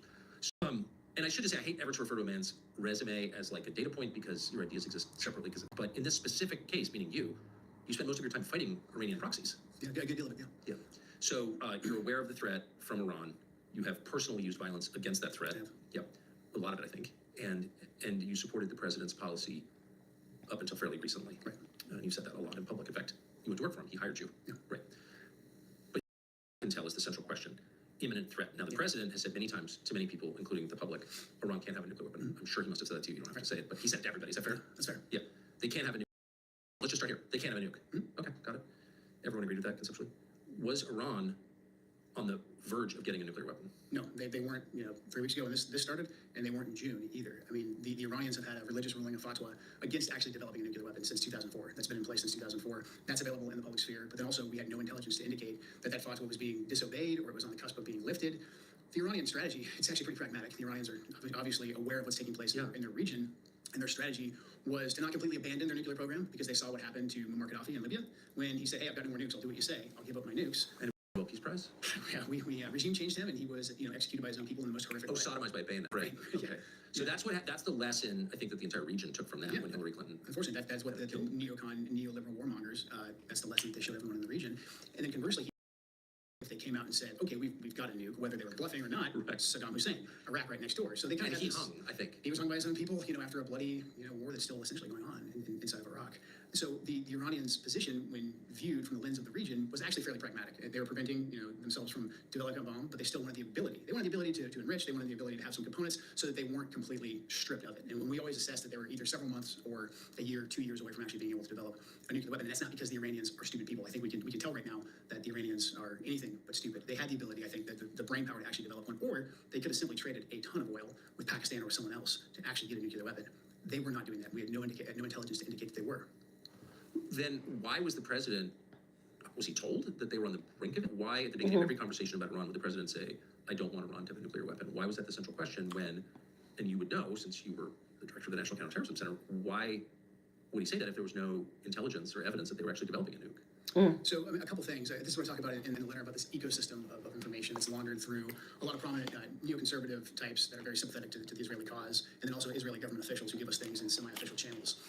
What they did was they created basically a shifting red line or a new red line. So if the president's red line was Iran cannot have a nuclear weapon, we've actually got a lot of trade space in there for a deal to be made because of what I just described with the Iranian policy. Essentially, the Iranians saying, okay, we don't want a nuclear weapon. Well, that means we basically are at a point where we can start negotiating and we can come up with a deal, and the president is a fantastic deal maker. So if your goal is to move us away from any kind of deal and your goal is to move us into a conflict, you have to shift that red line. And that's where a lot of this, I would say, what became a de facto U.S. policy of Iran can have no nuclear enrichment. It was laundered through a lot of the different talking heads, Mark Levin, Mark Dubowitz, you've got the Foundation for the Defense of Democracies, you name it. Washington, D.C. has plenty of pro-Israeli lobbyists who will come in and say those things, who will publish think pieces on it, who will go on the media, who will run op-eds in the Wall Street Journal to talk about this, why they can't have any enrichment whatsoever. And then we have a high degree of engagement with Israeli government officials who will come in and say, well, they're enriching and they could enrich, or they could enrich more, and that will get them closer to a nuclear weapon. So then enrichment basically became the new U.S. policy. And the only official I've heard, and folks are welcome to look for this, that said this in the first Trump administration was Mike Pompeo. He said it, the president didn't say it. The president has been very consistent. He said they can't have a nuclear weapon. But again, like I said, that puts us in a place where we actually could have negotiations. And only President Trump, I think, could successfully have negotiations with Iran because he actually put them in the face. And the Iranians have been walking all over us. They've been killing our soldiers. All of that is true. I have no sympathy whatsoever for the Iranians, what their proxies were doing. President Trump level set that when he killed Qasem Soleimani and he killed Abu Mahdi Mohannis. The folks who wanted to push an actual regime change war in Iran knew this, and they knew there was a potential to get a deal, or there was a potential for President Trump just to continue the policy of maximum pressure sanctions, and if you come after us, we will hit you hard, and that put protesters out on the street in Iran. And that's actually what the regime feared the most. I don't think the Ayatollah feared dying, not because he, is some crazy lunatic. I'm sure some degree of the...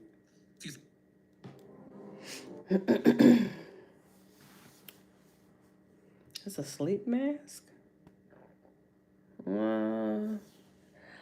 Doesn't look comfortable to sleep in. Oh, okay, for the side sleepers. Even still.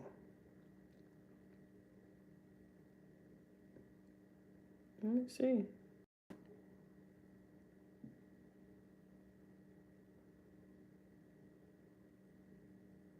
Oh, okay. Oh, okay, he's on phone.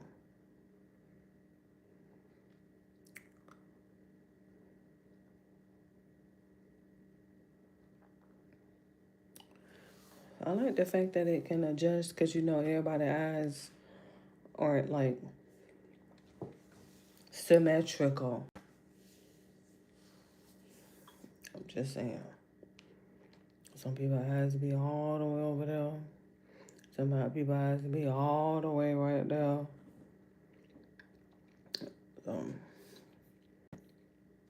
Just get you some blackout curtains. It'll solve everything. I know I did.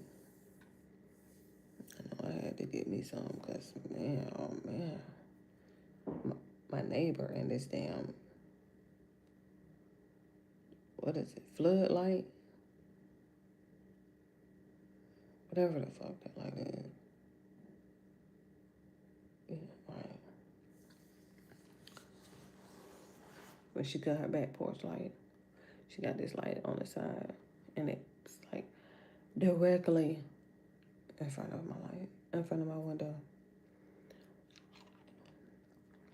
And so she's one of those people that gotta have like her back porch light on all night.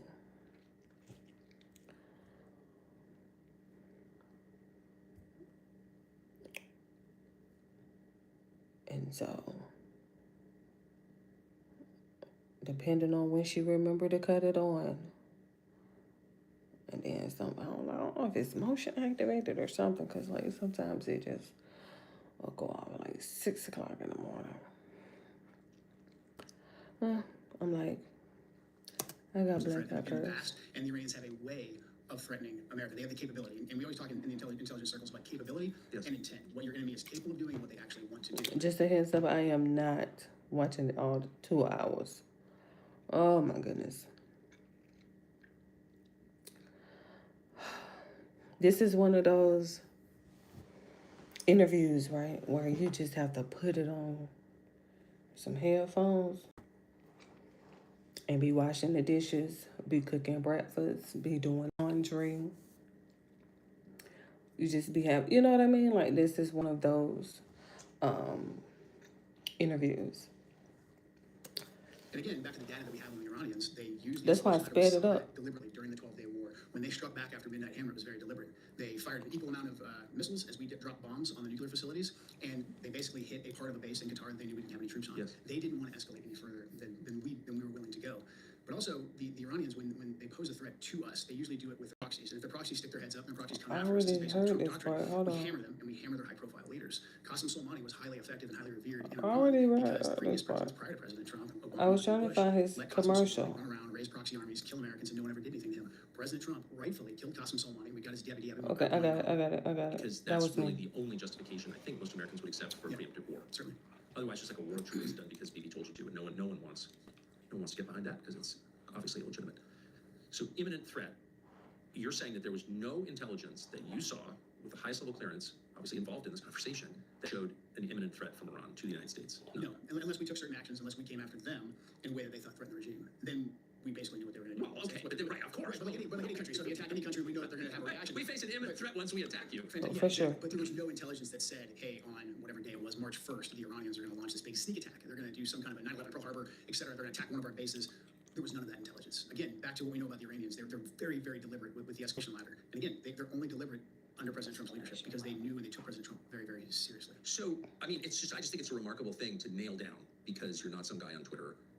Yesterday, you were a senior U.S. Intelligence official who's not hostile to President Trump, who's not going to here to write a solo book or launch a media career. So I think you're a sober voice on this. And just to be clear, there was no intelligence that showed imminent threat. There was no intelligence that showed they were on the cusp of building a nuclear weapon. There was no intelligence, indeed, that showed they were trying to build a nuclear weapon. And nobody you know said, I've seen it, but you haven't. it exists, but you just haven't seen it. Did you ever hear anybody say there is intel that shows this? I did not know, but I know how this works. I know the Israeli officials, some in intelligence, some in government, will come to U.S. government officials, and they will say all kinds of things that we know from our intelligence just simply isn't true. And they'll say, hey, I'm giving you a preview, it's not in intelligence channels yet, but here's what's going to happen.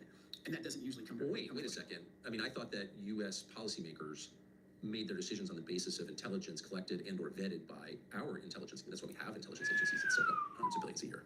But you're saying that Israeli officials short-circuited the entire U.S. government, just went right to American policymakers and said, it doesn't matter what your country says, here's what we know. Is that what you're I saying? mean, usually they're pretty slick, and they'll say, hey, this isn't in intelligence channels yet because it's going to take some time to get there.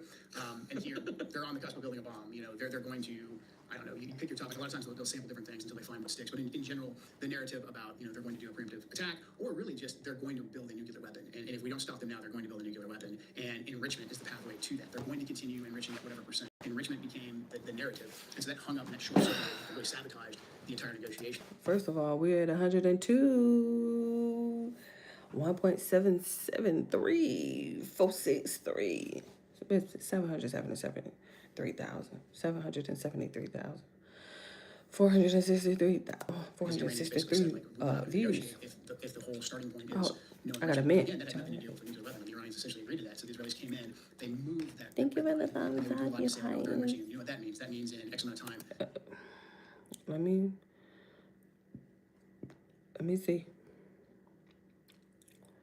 Guys.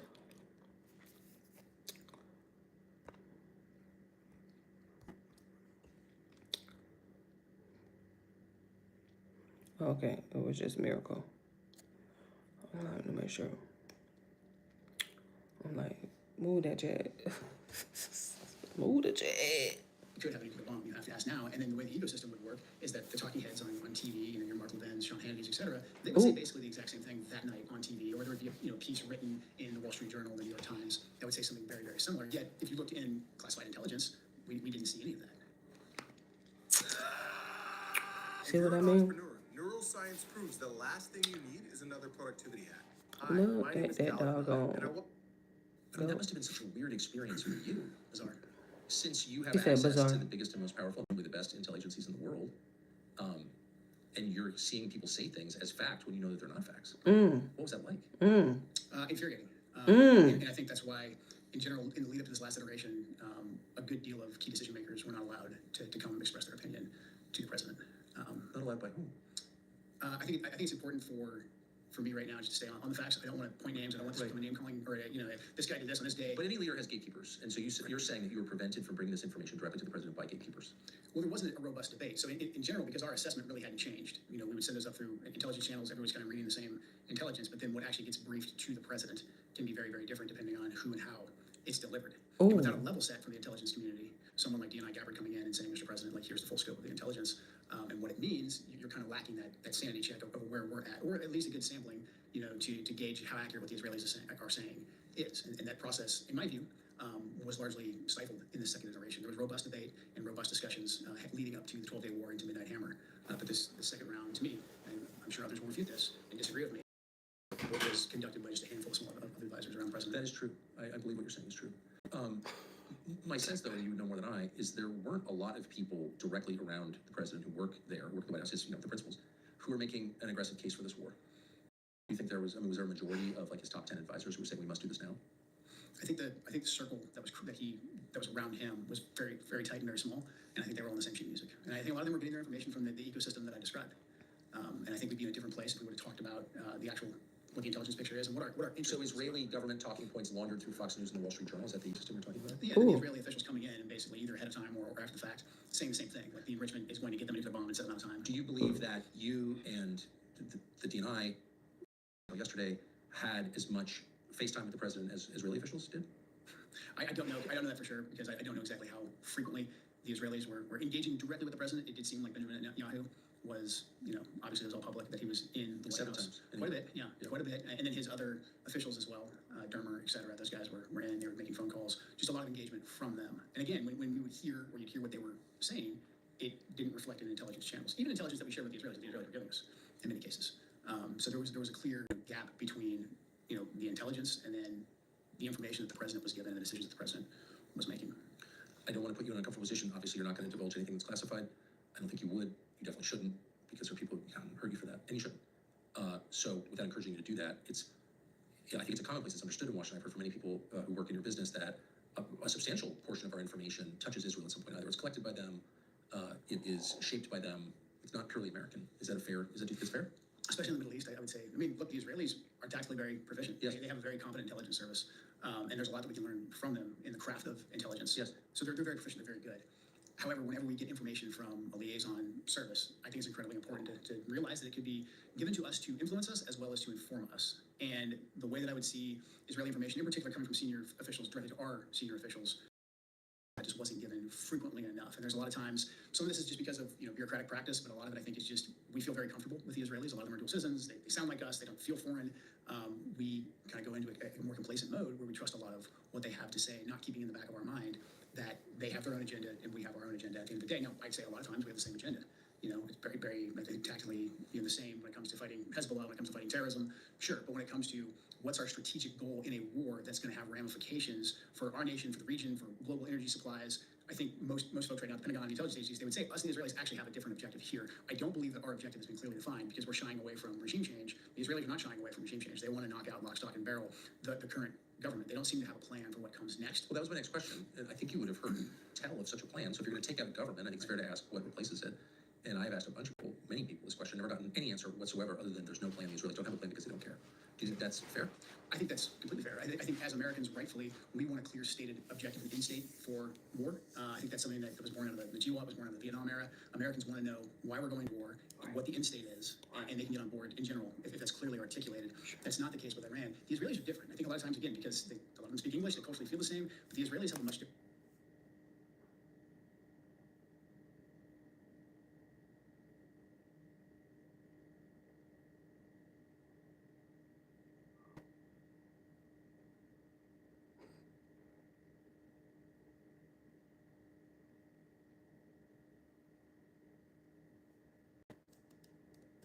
Tolerance for how and why they're going to war and for their endurance for war. The Israelis are completely fine with Iran slipping into chaos.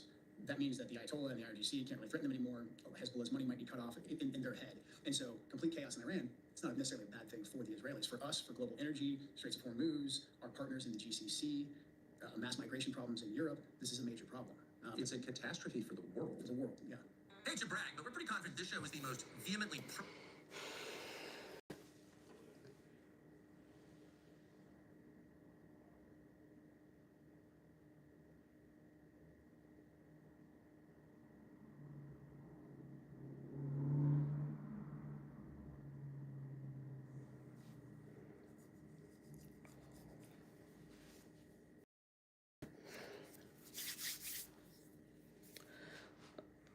What's my time? Because I'm coming up on 2 hours.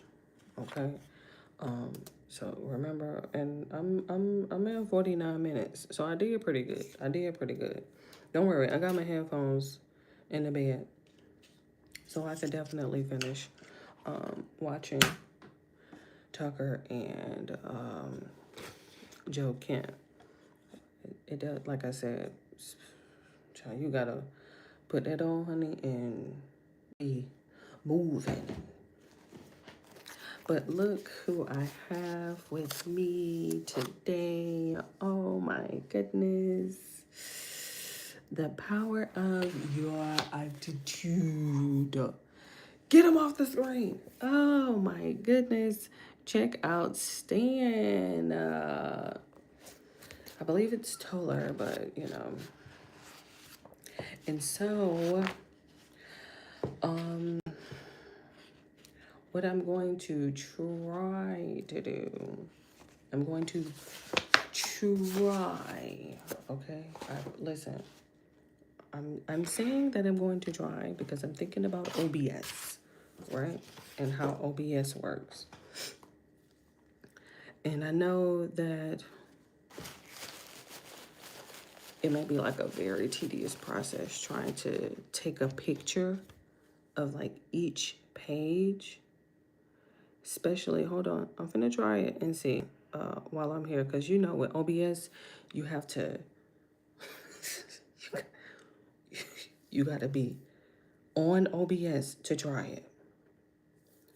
Like, remember, how it was just learning OBS. You have to be here. You have to be on here. You have to be here. Hold on. Okay, I gotta, cause let me change the brightness and stuff before I airdrop it to myself.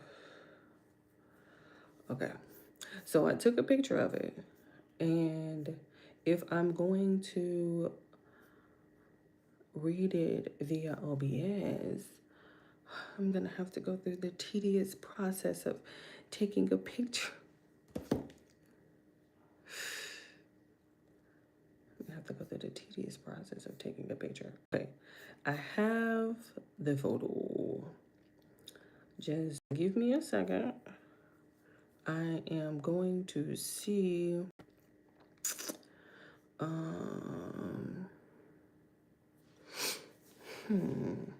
I wonder, should I use a screensaver?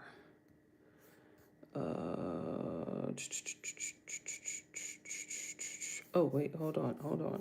I gotta open it. My bad. Oh, Tucker, settle down. Hold on.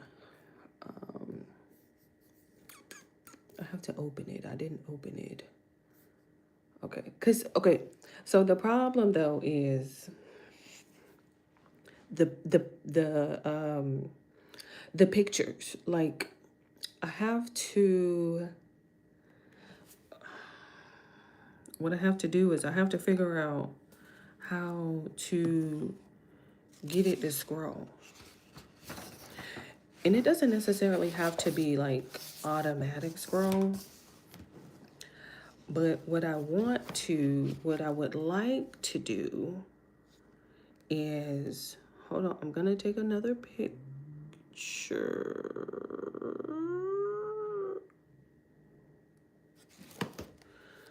Okay, hold on, I took another picture. Of course I have blue light because my lighting is still blue. Let me crop it real fast because I've taken a picture. Let's see if I can. Let me see. I'll try to. Okay. It doesn't have to be perfect, ma'am. Just let it go. Let it go. But I have to at least add some brightness. Let me get some contrast. And let me get a little bright. Okay, that'll do. Okay, let me airdrop this to myself as well. I can't seem to. I don't know how I'm gonna do that.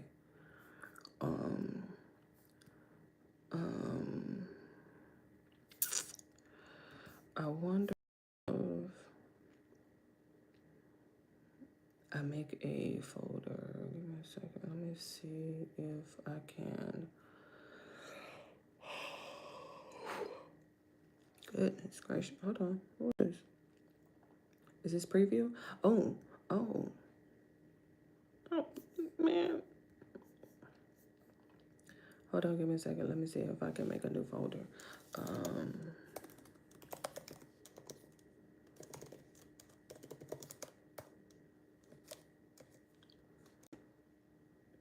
I'm just gonna put attitude power, or else it'll be too. Okay. So I created a folder. I'm going to put them. Stop.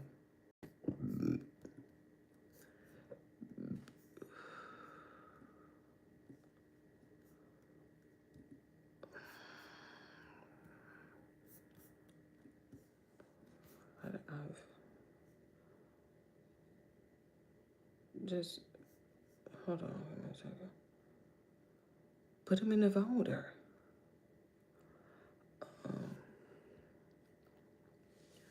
Hold on, let me see.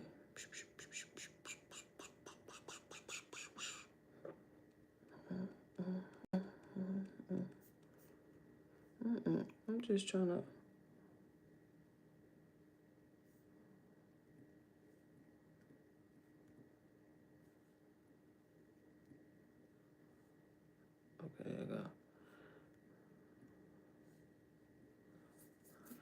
doing so much. Okay. Now I have this folder here. Hold on, let me see. Let me see if I can. No.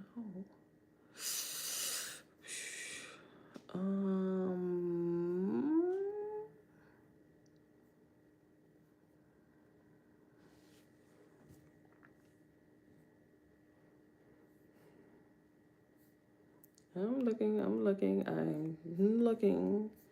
What is this?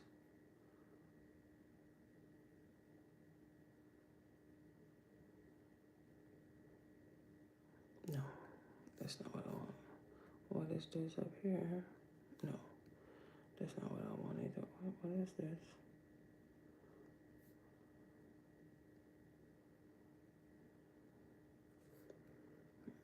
Where's the other one? That's what I'm trying to figure out.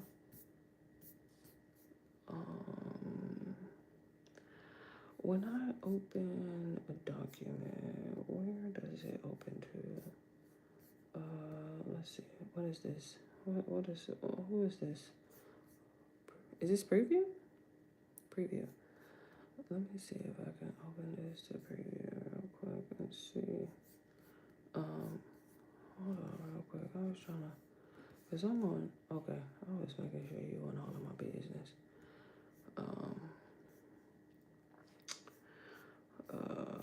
Let's see if I can open you to preview.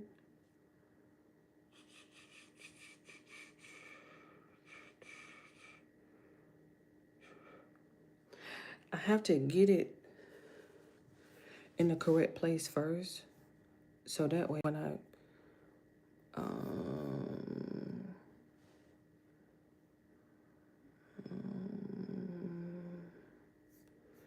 view options.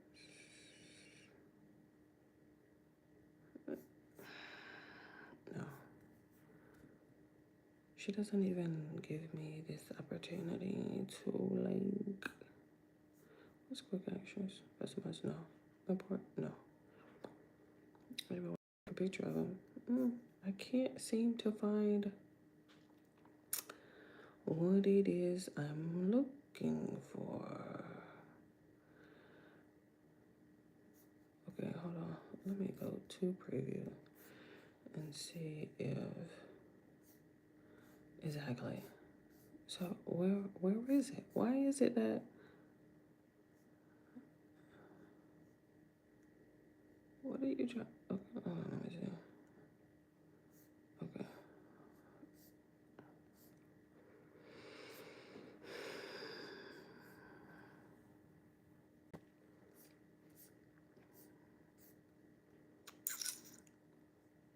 Just give me a second. Give me a second. I don't like, for some reason I can't seem to. It needs to open up in a specific place, because if it don't open up in a specific place, I can't scroll. Like, watch this. Say for instance, right? Like I know how to. Give me a second. Let me close this out. Let me move this over here. Let's say if I'm going to screensaver, right? And I want to open a preview, right? This is the picture that I took. Right, this is the contents. Hold on, let me, right? I can obviously, hold on, I have an ability to zoom. I do have that ability. And she's on whatever that is, that scroll thing. I believe this is me. This is the OBS.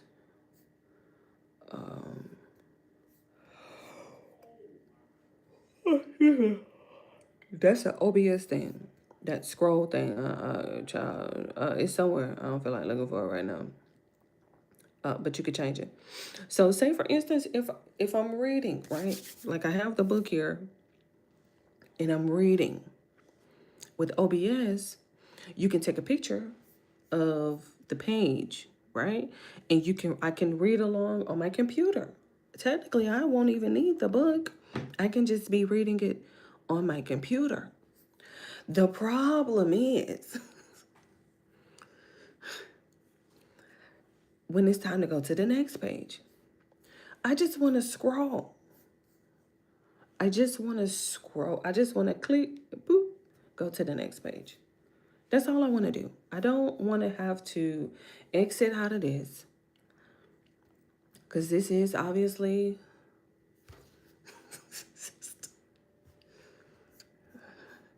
you can tell it just really irks my nerves. And I have to figure it out. Like, you know what I mean? Like, I have to figure it out. I know that I can figure it out. It's just because I don't want to have to like clip them together and make like a video, which I obviously can. I can like go to iMovie, I can go to Clips and like have chapter 1.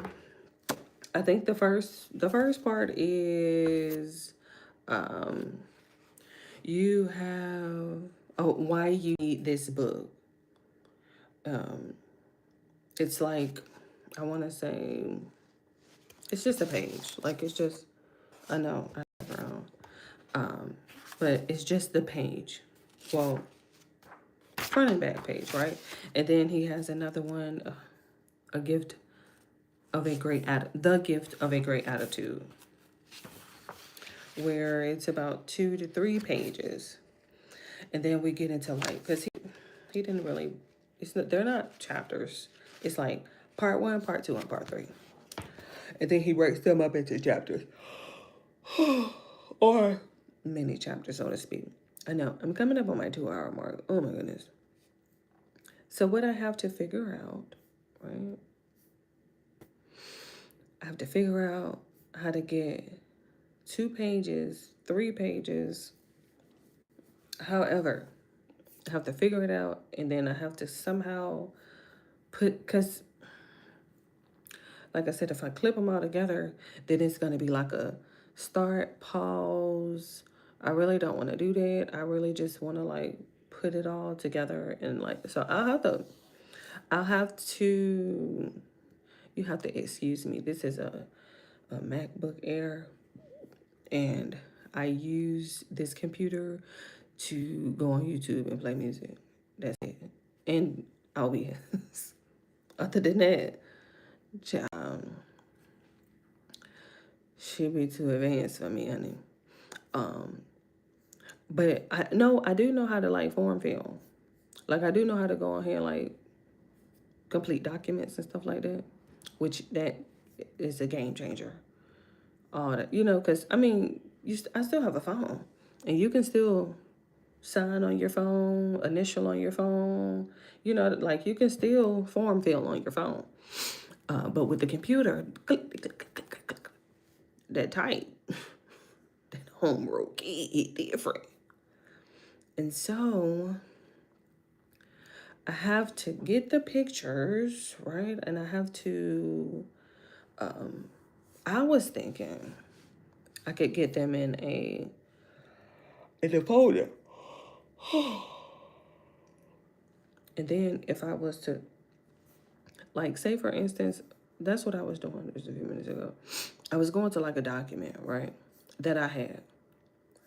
And it was where they were like pages. I don't, like, I'm gonna have to figure out how to do that. I'm gonna have to figure out how to, because then you could just put it on continuous scroll and you scrolling. You know, like that's all I would have to do. But I don't necessarily know how to, I don't really know how to like do that. I don't know how to do that. Thumbs up. And like it don't really, it might be because it's a picture. You see what I mean? Like I may have to convert it to like a PDF file, which is, I mean, that's gonna be like, hold on, let me see. Okay. Hold on, give me a second. Let me see. Let me see real quick. I'm trying to change the location to where it saves. What did I do? Preview. Let me see. You just have to. Hold on a second. You have to be on OBS to like figure out how to use OBS. It's one of those things. It's definitely one of those things for sure. Hold on, let me see. Okay, I got it. I don't know why it keeps saying error. I don't even know why she's talking about error. I'm like, girl, get it together.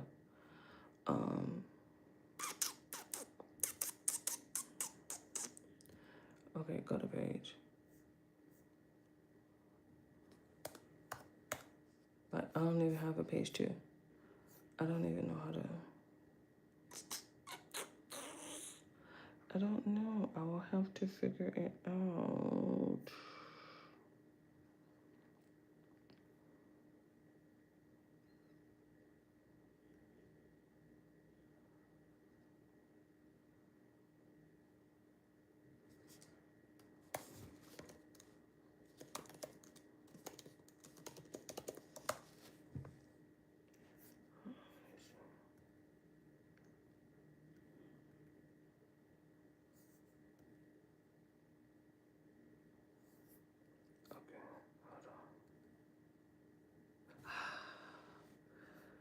Oh my God. I had to export it as a PDF.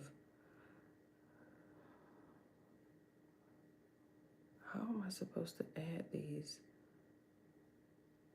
pages though? How am I supposed to add pages? Hold on. Let me see. Okay, so I have table of contents. Where is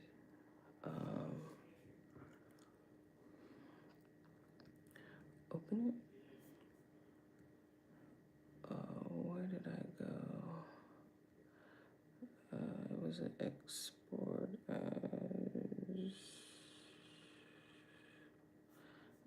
as a PDF.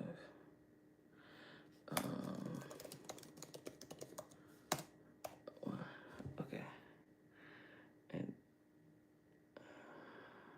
okay, I did preview. I don't know why I'm over here trying to say this to iCloud.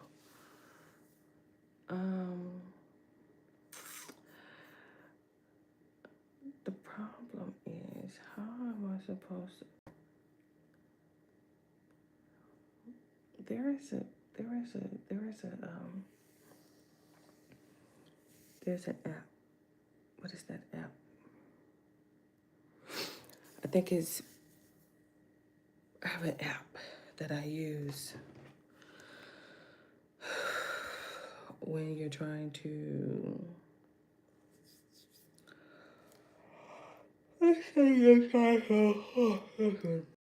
man, I'm talking about tragic. It's PDF to, if I just type in PDF, photo to PDF converter scanner. I think that's the only way I can get it to all together. Okay. I think that, yeah, I can't. Okay. Because I can convert it to PDF here. The problem is I need for it to be like all together. So, and I can't. Oh, wait a minute.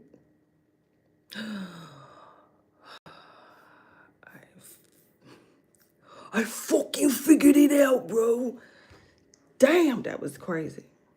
I knew that plus sign was something at the bottom, but I couldn't quite figure it out. Like, wait, this.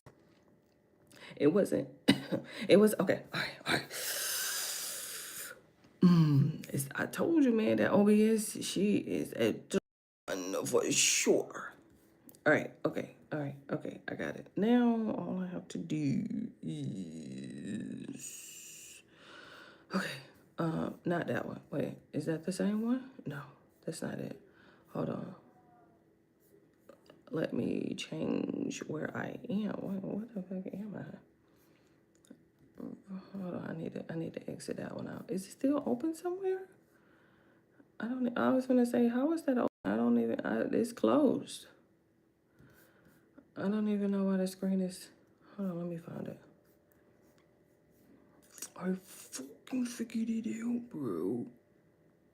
Let me see. Preview table of contents. Yes, yes, indeed. I figured it out. So I can take a picture.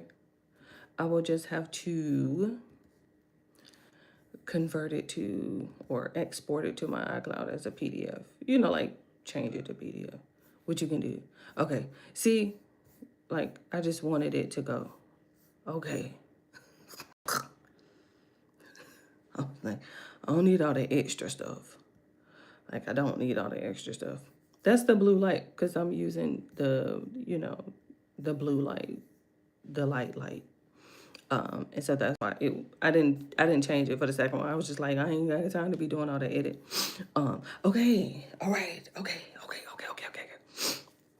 Let's just tomorrow. This is where we'll pick up. I just wanted to make sure that I could have it ready for OBS.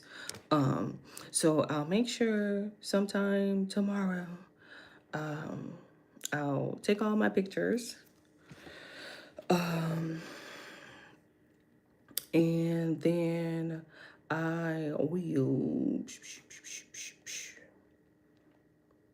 make sure that I'm just checking my email at this point. It's very late. I usually delete. Definitely delete Gmail at a certain time or else you're just like obsessed. Okay. All right. If I have time, I'll take the pictures before I like clean up or something like that, or probably will be better anyway, like in the daytime or something like that, you know, better sunlight and stuff like that. Better lighting, I would say. Maybe I'll go outside and take it, you know, like in the trunk of the car or something like that. Anyway, I figured it out. So that way I can read it, OBS. Now, I know with the screensaver, well, I have it as screensaver, whatever. But if I want, I can also believe it is, hold on, let me see. What is this? Okay, I think it's video capture. Hold on, let me see if it's down here. Oh, yeah, there it is. Okay.